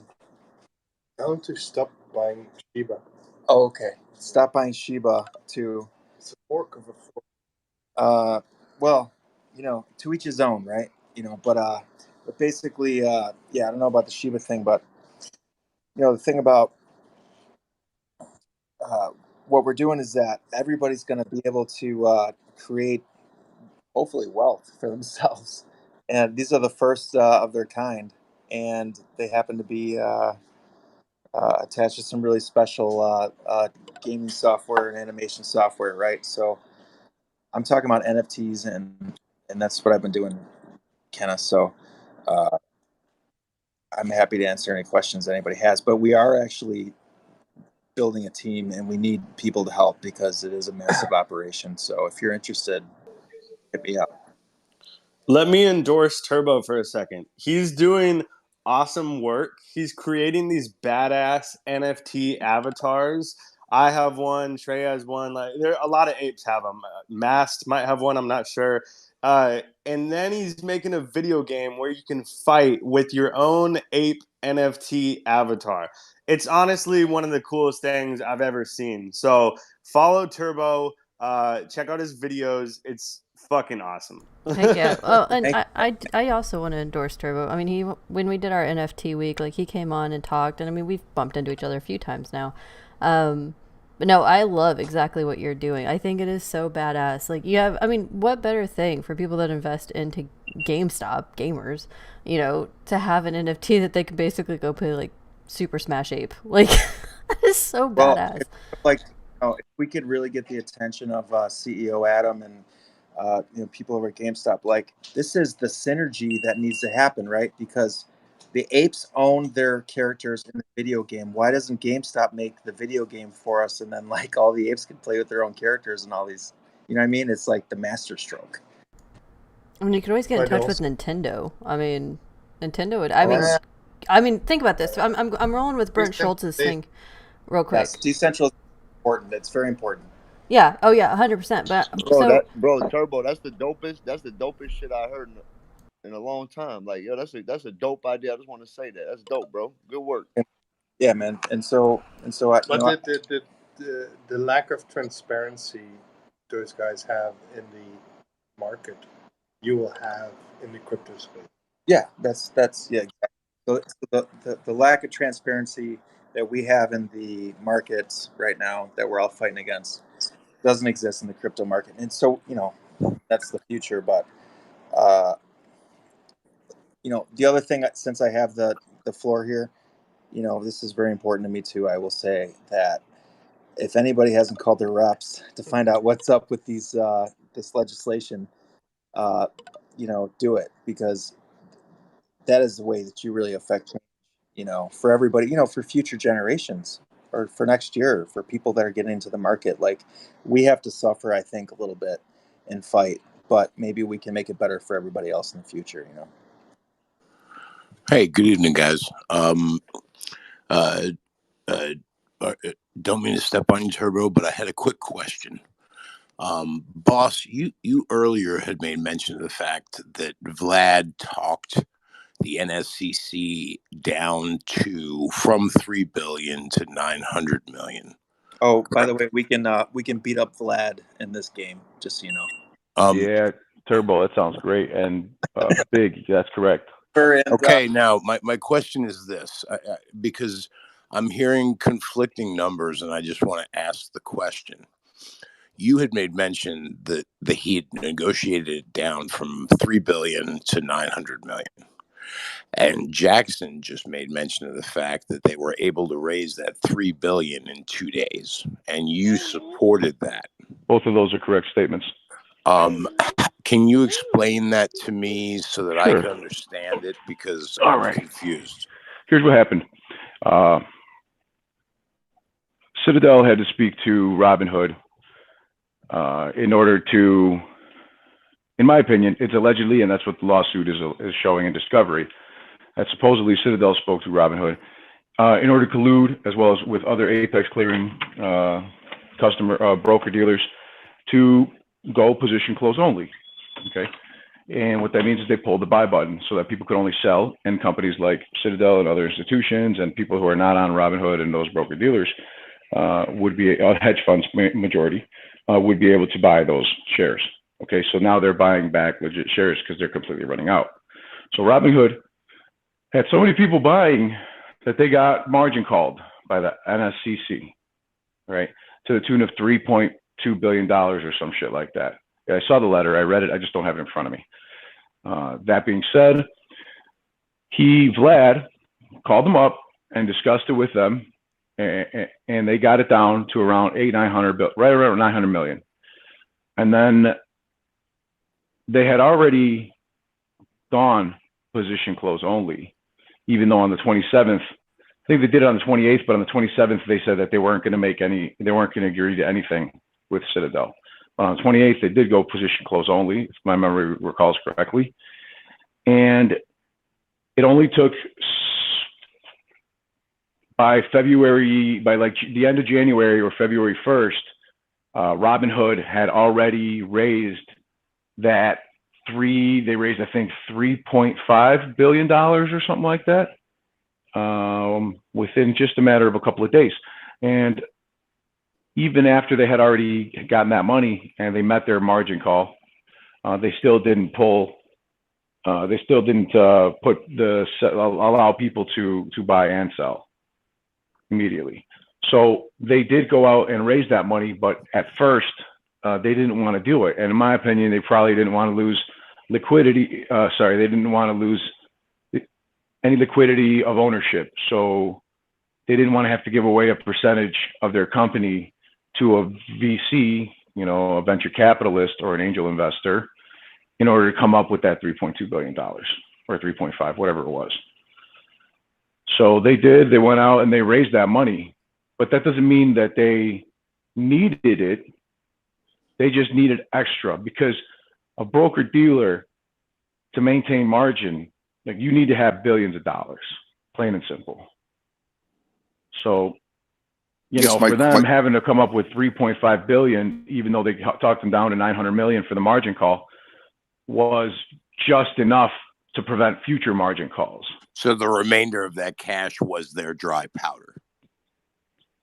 They need that on hand. No, I get it now, and thank you for explaining that way. No problem. That's a good question, because probably a lot of people were wondering what the hell we're talking about. And it's one of those nuances about being like a broker dealer that a lot of people don't understand. It's extremely expensive to become a broker dealer, and to be able to, especially if you're trading on, allowing people to trade on margin, and even more so if you're a full service broker like Fidelity. So there's a lot going on with these companies that most people think that it's just a trading app, but it's not. Well, and a lot of this is also very intimidating to a guy like me who owns shit to everybody. And but I own paper. I don't play the options chain. I'm not smart enough to play that game. And I understand. You like shares, yeah. Well, it's where my money is safest, because I'm an idiot. And no, that makes sense. That's what I say as well. It's the least risky. I'm lucky to have the cash I have. God bless. But it seems like, based on what Jackson was saying earlier, that GME and AMC have a very symbiotic relationship, in the sense that they almost need each other to trigger this whole thing. Well, I don't think they have a choice. Yeah, they trade together and opposite, but they're in the same ETF baskets, and they're heavily shorted. And that's the downright facts, in my opinion. I'll let you take the floor. Yeah, and then you got to think about it. It's like, it's the same sentiment of people who are holding GME that are holding AMC, right? And then you got, on top of that, the same people who are shorting it, or AMC, are shorting GME. So that's why they're really similar, right? I don't think they need each other, but in a way, they're glued to each other because of those reasons. Yeah, that's probably that's probably more what I meant than what I said. Thank you. And boss, thank you for explaining that, because that makes that creates some clarity in my head that I didn't have prior. Yeah, I love it, man. That's why all of us are here, I think, to learn and to make some real change in the market. And if I may shamelessly plug, out of absolute necessity, everybody can keep their eyes open for Lit Exchange. We are a new broker dealer that is currently in the approval phase with the SEC and FINRA. We're currently working on infrastructure, and there's a founders investment program coming soon. 100% Lit Exchanges, no dark pools whatsoever will be allowed. Everything will be automatically routed through, ARCA, New York Stock Exchange, NASDAQ, things like that. No payment for order flow. So it will be commission-based, but everything will be insanely cheap. We'll feature cryptocurrency trading as well as hard wallets. So look out for that, please. Lit Exchange. Real quick, sorry, everybody. Average Ape, answer your phone. Come on, man. I just want to circle back. To two things real quick. We were talking a while ago about the SEC and them going after some smaller people already and whatnot. and one thing I wanted to touch on, which we've all kind of discussed ad nauseum, but for newer apes that are here that might not realize, the SEC doesn't really prosecute unless they know they have a win. They have like an over 98% conviction rate. So it stands to reason that, it's not like a potential infraction, we'll call it politely, is partaken in on Monday and they're going to go and prosecute on Tuesday. They do their due diligence, they get their ducks in a row, and they prosecute with a very high conviction rate because they take their time and get their ducks in a row. That's right, brother. Then the other thing to mention, when Jackson was talking about, there's 10 people that are holding something and there's somebody who desperately needs it. I'll save everybody the apple analogy, but I'll do the desert analogy real quick. There's a person basically dehydrated and dying of thirst in the desert, and there's a whole bunch of people there with coolers with bottles in it, and some of those bottles have water. The real bottles have real water, and some of them are empty, but they look like they're full because they still have condensation on them. They have to buy every bottle to get to the actual bottle with water. So in that regard, imagine, they come up to you and you go, okay, I'll sell you it at this price. And you give it to them. And the second they touch it, they go, shit, this is empty. It's got nothing. Okay, buy another one. Buy another one. Buy another one until they get to the real bottles. And thinking all the empty bottles are at the top, and as long as apes continue to hold, we got the real bottoms because they're heavy. They sink to the bottom. So as long as we hold, they're not going to be picking those up until last. They can't get to the real ones until they bought all the empty ones because they created all the empty ones. That's the whole point of the situation. So I guess the real symbiotic relationship is between the guys that are holding paper like me and the guys that are playing the chain like you. Well, yeah, because we need each other. Yeah. Okay, we need each other. Sure. Some people think you don't need options for a squeeze for a MOAS. Options help a lot. They help and they hurt because they're a derivative that exists, and market makers are going to make billions of dollars off it. So just because, let's say all of us apes agree not to use them, everybody on Twitter, everybody on Reddit, Facebook, LinkedIn, there's still going to be like 3/4 of the people probably of actual retail that aren't on social media that aren't going to do that. So we can't pretend that options and that shares don't matter, right? We know that shares are the least risky on any stock, and that options are a lot more risky, but with risk comes possible reward and the possibility of losing every fucking dime you have that you invested in that option. Yeah. The entire thing. Yeah, that's the thing about options. But in shares, if you hold on long enough, sometimes you might have to wait 10, 20 years, but you could make a lot of money or you could break even if you have to. The thing is that shares will never expire, whereas options will. And you need the options, you need the call options to create gamma squeezes. I was about to say, the gamma squeeze can create the squeeze. Mm-hmm. The squeeze can create the gamma squeeze. Once they're both going, it's just a synergy. And it's a combination of delta hedging, right? And which is just buyback pressure from these hedge funds trying to buy back so that they can maintain their margin position properly, so they can hedge. Hedge is going to hedge. And then you've got people like us buying and selling call options. So they've got to hedge against that as well. And other people, if we execute, now all of a sudden they've got to deliver on those hundreds of shares that they're executing, whatever, because each call option and put option is indicative, or should I say representative of 100 shares. So if I have, my $40 calls and I execute on them, now that's 100 more shares that they got to fucking come up with, to get to you. So that's what leads to possible gamma squeezes, which leads to FOMO when you combine it with delta hedging, and it all just conglomerates into a big pile of shit. And then you throw in a margin default here and there, and next thing you know, you got a mother of all short squeezes on your hands. I'm just going to take 10 seconds. I'm just going to take 10 seconds and explain what a gamma squeeze is, because I'm sure there's people in here who might not know. So let's say there's a call contract that looks like it's going to be in the money at $40. The issuer of that contract isn't necessarily going to wait, or isn't going to wait until it gets to $40 to buy the shares that they need. At 30, $39.50, they're going to start to buy. $39.60, $70, $75, $80, $85. They're going to keep buying more shares because in their mind they know it's definitely going to 40. So better to get those shares for less than 40 and kind of minimize the damage. What happens in that instance is they're creating buying pressure, which then potentially keeps the momentum going over 40 to the point where now they're like, all right, it's going to hit 42.50. So let's keep buying, and they buy at 41, 41.25, 41.50, 41.75, 40, 42, 42 and a quarter. And again, that happens again. It goes over 42.50 and it keeps going. That's the gamma squeeze.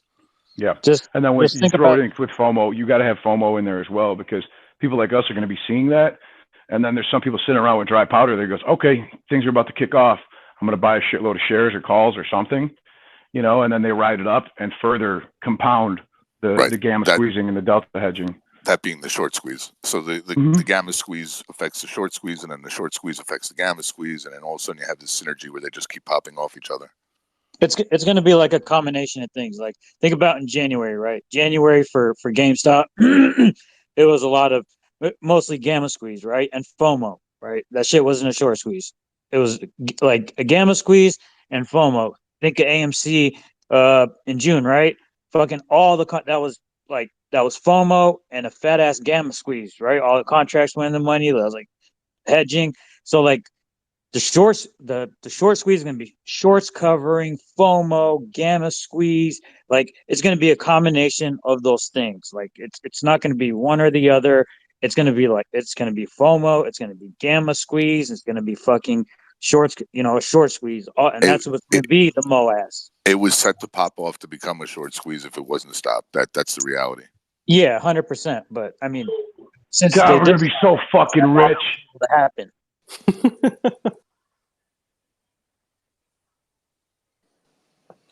Well, thank you. I think I've achieved the wrinkle. Can I? There you go. You want to touch on heavy metals and give some wrinkles back? Sure. What do you want? Just I'm seeing a number in here, so I'm guessing there's a lot of newer apes. And one of the things that I try to always stress is, what to do afterwards, or what are your options afterwards, or how to be in the market long term. And I think Ken is a big fan of, the big picture, as far as, broad market. And then obviously heavy metals play into that. Well, I think, again, not financial advice, do your own due diligence. But I think with me being in the precious metals market, it seems to be the safest place to be. And the only reason I say that is this. You can't be in the dollar the way they're printing money. The stock market is going to take a while to rebalance itself after this all implodes. The real estate market is about to take a 25% haircut. It's not going to have the typical 12 to 18 month sustain, because typically when the stock market crashes, the real estate market will sustain for 12 to 18 months and then it'll drop off. You're right.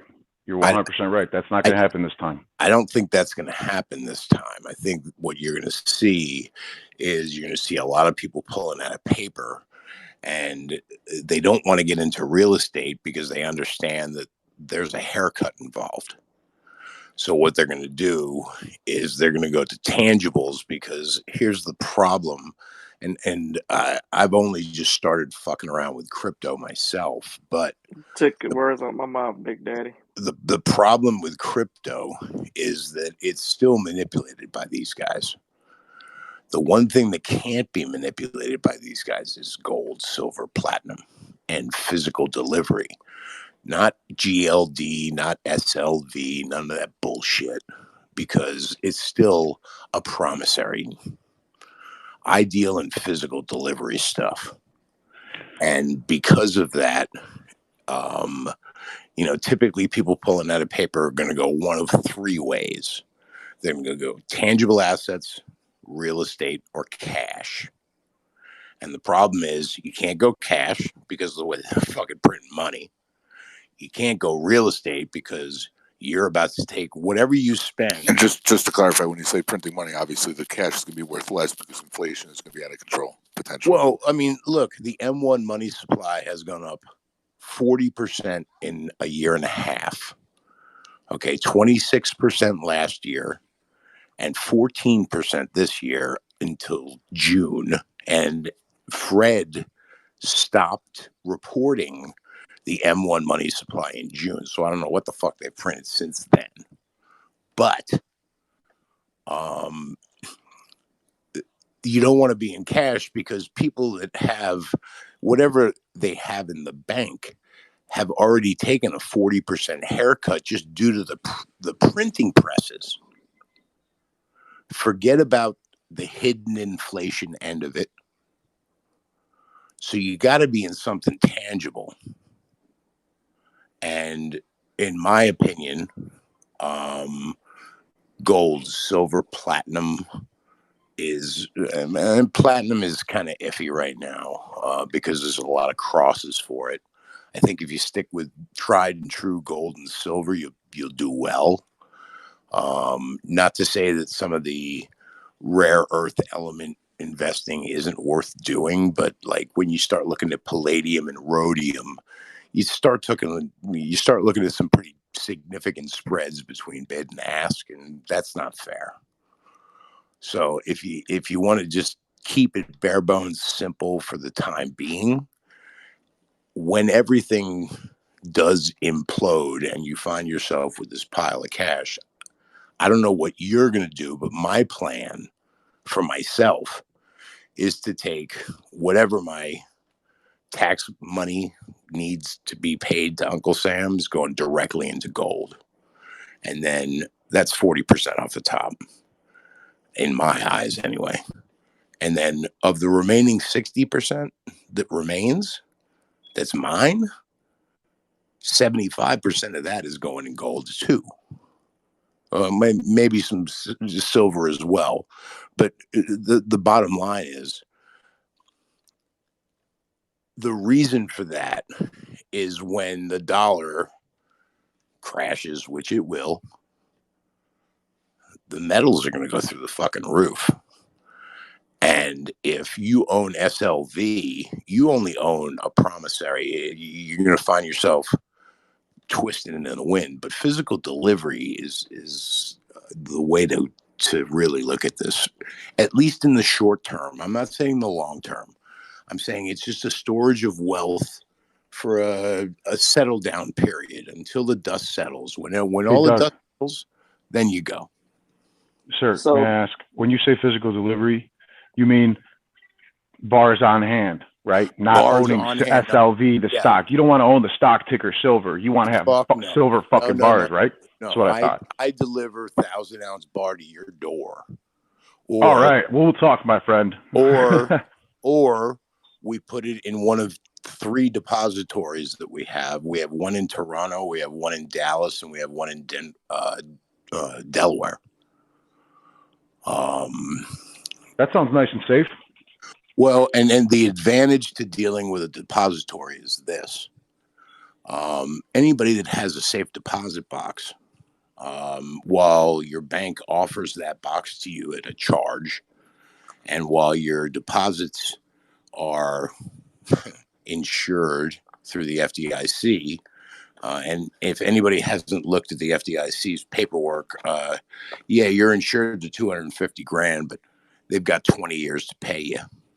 So it's almost a fucking annuity. That's a joke. Safe deposit boxes are not insurable. Ain't that grand? Okay. So the advantage to dealing with a depository is the idea that if the Fed were to go sideways and close banks, I mean, it happened during the quarantine. I know locally there were a bunch of my Wells Fargo branches that you couldn't get into because they were closed. Well, if they're closed, how the fuck am I supposed to get to my safe deposit box? Now I got to make an appointment, and I got to wait 7 days till somebody who's been COVID negative tested positive, whatever the fuck. I need access to my shit. With a depository, that doesn't happen. Okay. First of all, a depository, your goods are insurable to the limit in which their value is. That's fantastic. Okay. That's fantastic. And so I don't have to worry about it getting stolen. I don't have to worry about getting anything. If I say, hey, I want some silver bars. Big Doug, can you bring me over a few? And that's it. That's it. And if they're in a repository, the key is to keep receipts for your tax purposes and proof of ownership. Well, the Doug, depository, Doug, I got a question for you. is for storage. Like, I'll give you an example. Last year, silver did 44%, gold did 26%, round numbers. If you wanted to take a decent silver position, you want to buy a metric ton of silver, where the fuck are you going to put it? Right. Oh, exactly. That's exactly my point. I don't want to have to keep that shit on hand. Exactly. So that's It'd be pretty the heavy. reason. That's the reason depositories exist. Now, the advantage also is that a depository is not governed by the government. So if the banks were to close, or if there were to be rations of cash or whatever the fuck people are afraid of, it wouldn't matter because they are not under the federal hub. So let's say that one more time or the people in the back, say that one more time, please.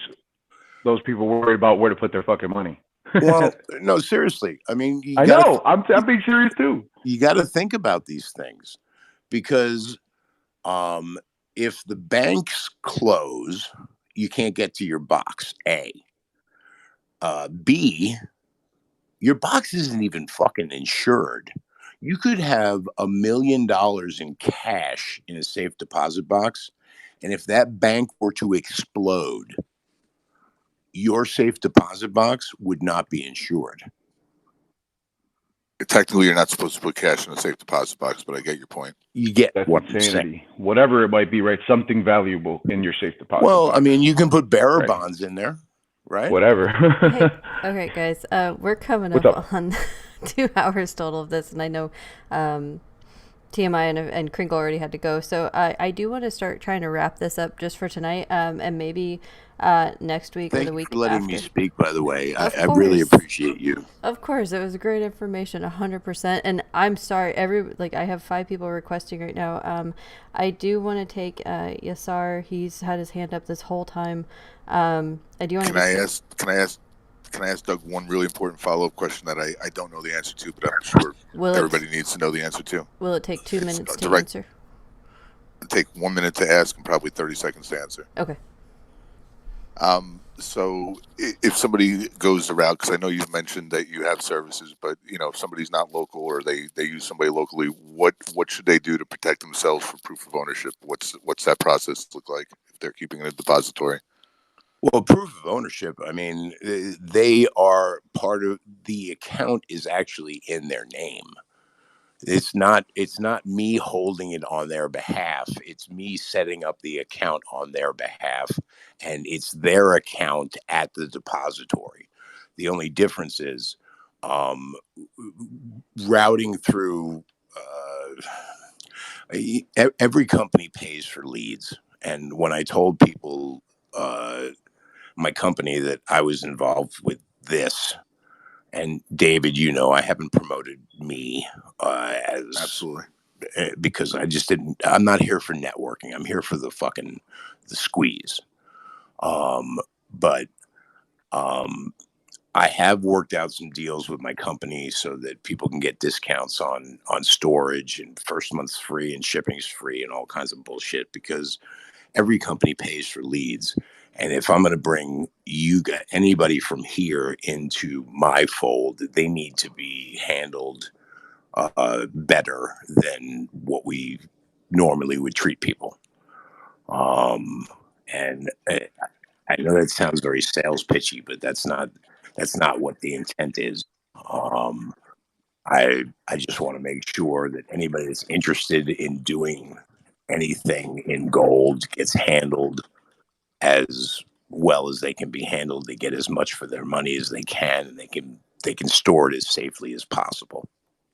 Doug, may I suggest something that maybe one day you could start a space on that, because I think a lot of apes would be interested in doing that, and you can better help some of the apes. It'd be my pleasure. Steer them in the right direction. And I've done that. I've asked. I've told people to DM me. I'd rather speak with people one-on-one that are We interested. can have coffee. Are you in Charlotte? I am.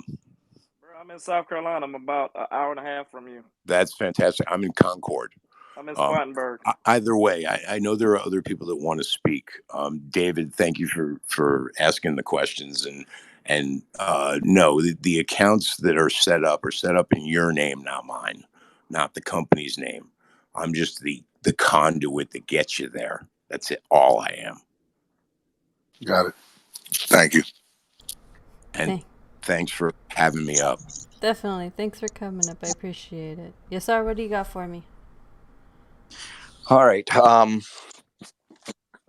If Jackson's listening or TMI is listening, I watch your guys' videos, and your guys' stuff always makes sense to me the way you explain it. So if I could pick on you boys a bit, there was this McConnell guy who said that the debt ceiling was going to get raised till December.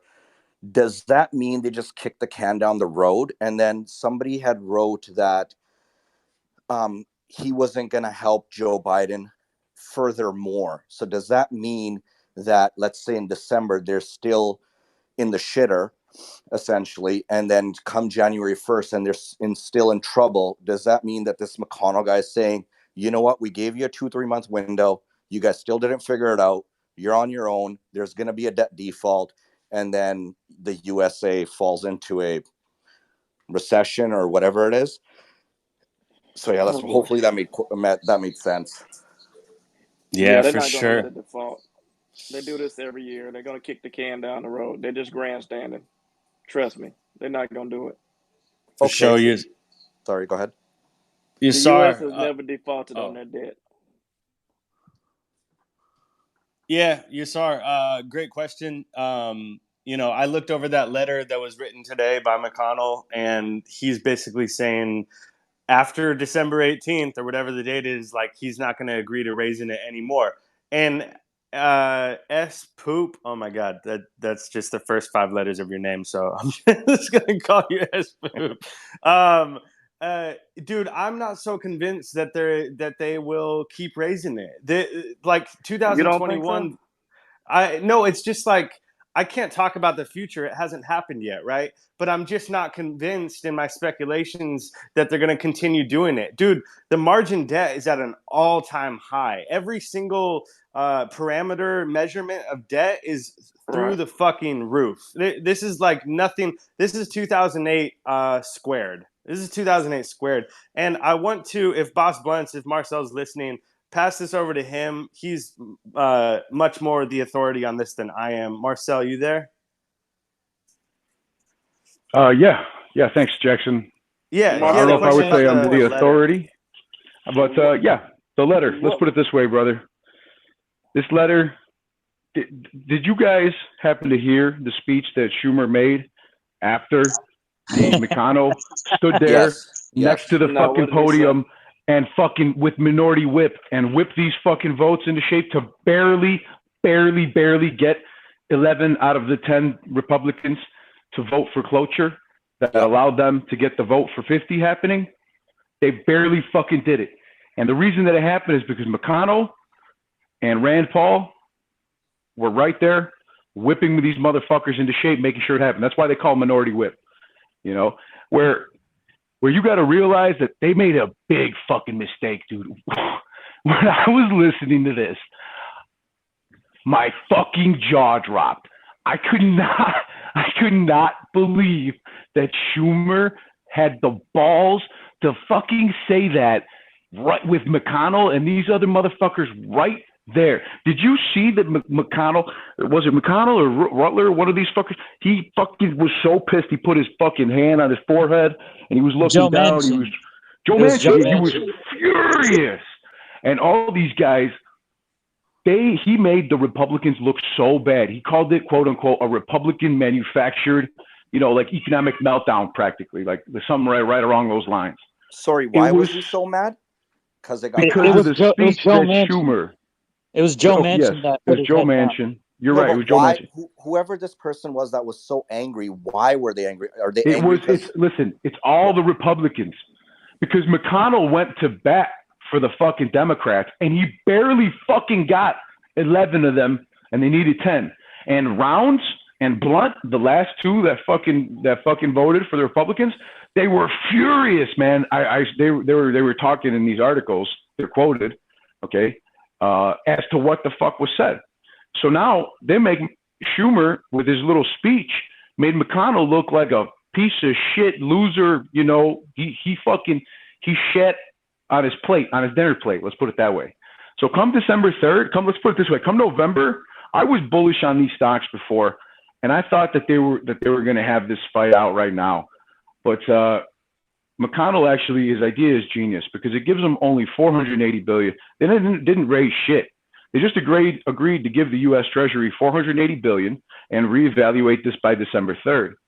And what he's saying in this letter, in his letter to Biden, McConnell is telling him, you guys are fucked. You better spend the next 2 months working on reconciliation because we're not going to help you this time around. And you guys, did you notice that Ted Cruz and all these other guys, they were trying to filibuster this shit. They barely made it work, right? They were barely able to get the 11 votes in order to vote for cloture. And now they're not going to get any of these goddamn votes to vote for cloture, especially considering they're voting on 3 different fucking infrastructures, 3 different packages, $3.5 trillion, a $1.2 trillion, and another $2.9 trillion package, and some crazy shit. And then on top of that, they've got to vote, to actually raise the debt ceiling. So there's 4 different things happening right now. So to think that people saying that, oh yeah, the United States has never defaulted on their debt, that's right. They never have yet. The country's only 200 and something years old. No, the country's only 200 something years old. And to think that they would never default on their debt has to be one of the most naive things I have ever heard in my life. No offense. Not saying that it can't happen. Right. Well, you did say it wouldn't happen. Okay. You said it won't happen. Right. Yeah, right. That's all I'm saying. So the point here is, right, I thought this shit was going to go down. What's the advantage of them defaulting? My brother, look at it this way. How many people you think are going to vote for the Democrats when they can't get reconciliation passed by December 3rd and the country defaults on the debt for the first time in history and the stock market tanks by 60-70% and the fucking real estate market tanks by 25-35%? Do you think you're going to vote for 2008 all over again? Do you think that 2008 times 4 at least, because now we have $426 trillion into total derivatives notional values. 426 trillion. When back in 2000 we had 33 trillion, and Congress was crying about it and complaining about it, and during the dot-com bubble on PBS. You know what I'm saying? So we went from 33 trillion to 426 trillion in derivatives, bullshit, mortgage-backed securities, and CDOs. And then on top of that, we've got a collapsing economy, a global supply chain that is fucking gone to shit. Shitload of Americans have lost their jobs or have quit their jobs because of a forced COVID mandate. You know what I mean? People getting sick worldwide. Look at the price of the cost of inflation. Used cars are up 36-38%, right? So we're getting close to levels of hyperinflation on certain things like used vehicles, and the cost of containers have coming into the country has tripled in the last year. I own a logistics company, so I can attest to that. Just to clarify, though, the used car market has a lot to do with the chip shortage, not just inflation. I do agree right. But again, but you know what creates hyperinflation? In order to have hyperinflation, you need supply and demand issues, and you need artificial printing of money. So we don't have the supply. We have a high demand, right? We don't have the supply of chips to make new cars. We have a high demand for new cars and used cars. And then on top of that, you got the artificial printing of money that is putting money that people don't have in their pocketbooks that have them out buying cars that they can't fucking afford. Because right. No, I don't disagree. I just. No, I know, brother, and I'm just passionate. My apologies, but you're absolutely right. So yeah, that is the other variable. Is that hyperinflation is directly the only way you can have hyperinflation is if you have all of these things. You need supply. You need a low supply, which we have because of the supply chain issues, plus the low amounts of this ores and minerals of it. Materials needed for these chips, and then you've got the high demand for used cars and new cars, and then you've also got the artificial printing of money that the government can't continue to do, because if they were to go ahead and print $1 trillion coin, it would collapse the goddamn dollar, and Evergrande bonds are about to collapse Tether and a lot of crypto with it. So we're in for a shitstorm, fellas. I hate to say it. Hey guys, I'm just gonna jump in here. Let me jump in here real quick. I am gonna close down the stream. My daughter woke up and is now getting into everything. So, but I will leave the space up. So if anyone that's in YouTube right now, if you do want to keep the conversation going, if you want to hop in the space, you're more than welcome. But I have to tend to my daughter. So the conversation's going great. I don't want to interrupt you guys. I don't want to have everyone leave. So I am peacing out off of YouTube, and I will probably be back in like an hour. So, but you guys keep going. You are awesome. Yep. All right. Good night, guys. Thank you, Kenna. We appreciate you. I do want to. Everybody follow the BullHouse. I do want to shout out to Kringle, TMI, Jackson, Boss, Short the Vix. Thank you so much for coming on, guys. Like I really do appreciate it. And I hope we can do this again very, very soon. Because I feel like this was actually really productive. Like, I mean, I know like TMI and Jackson and all of us, we didn't really get to talk too much, but it's also topics that we usually don't talk. So, you know, Boss, you owned it like 100%.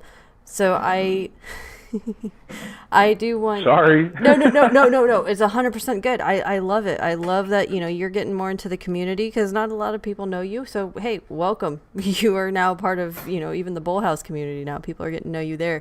So I love it. You know, this is what it's about. We're, you know, a community and everybody kind of just helps everybody. And we just got to get back to the roots, right? Like that's 100%. So, you know, hopefully we can set this up and maybe we can get Trey on next time or, you know, whoever else wants to join us. That's, you know, OG voices that's been out there 100%, you know, since January or even before, whatever. If anyone has DFE's contact information, maybe we can get them on. I don't know. That's a pipe dream, but whatever. Yeah, I will see you guys around. Good night. Shout out to the bull. See you, Kenna. Good night. Have a good night, Kenna. Just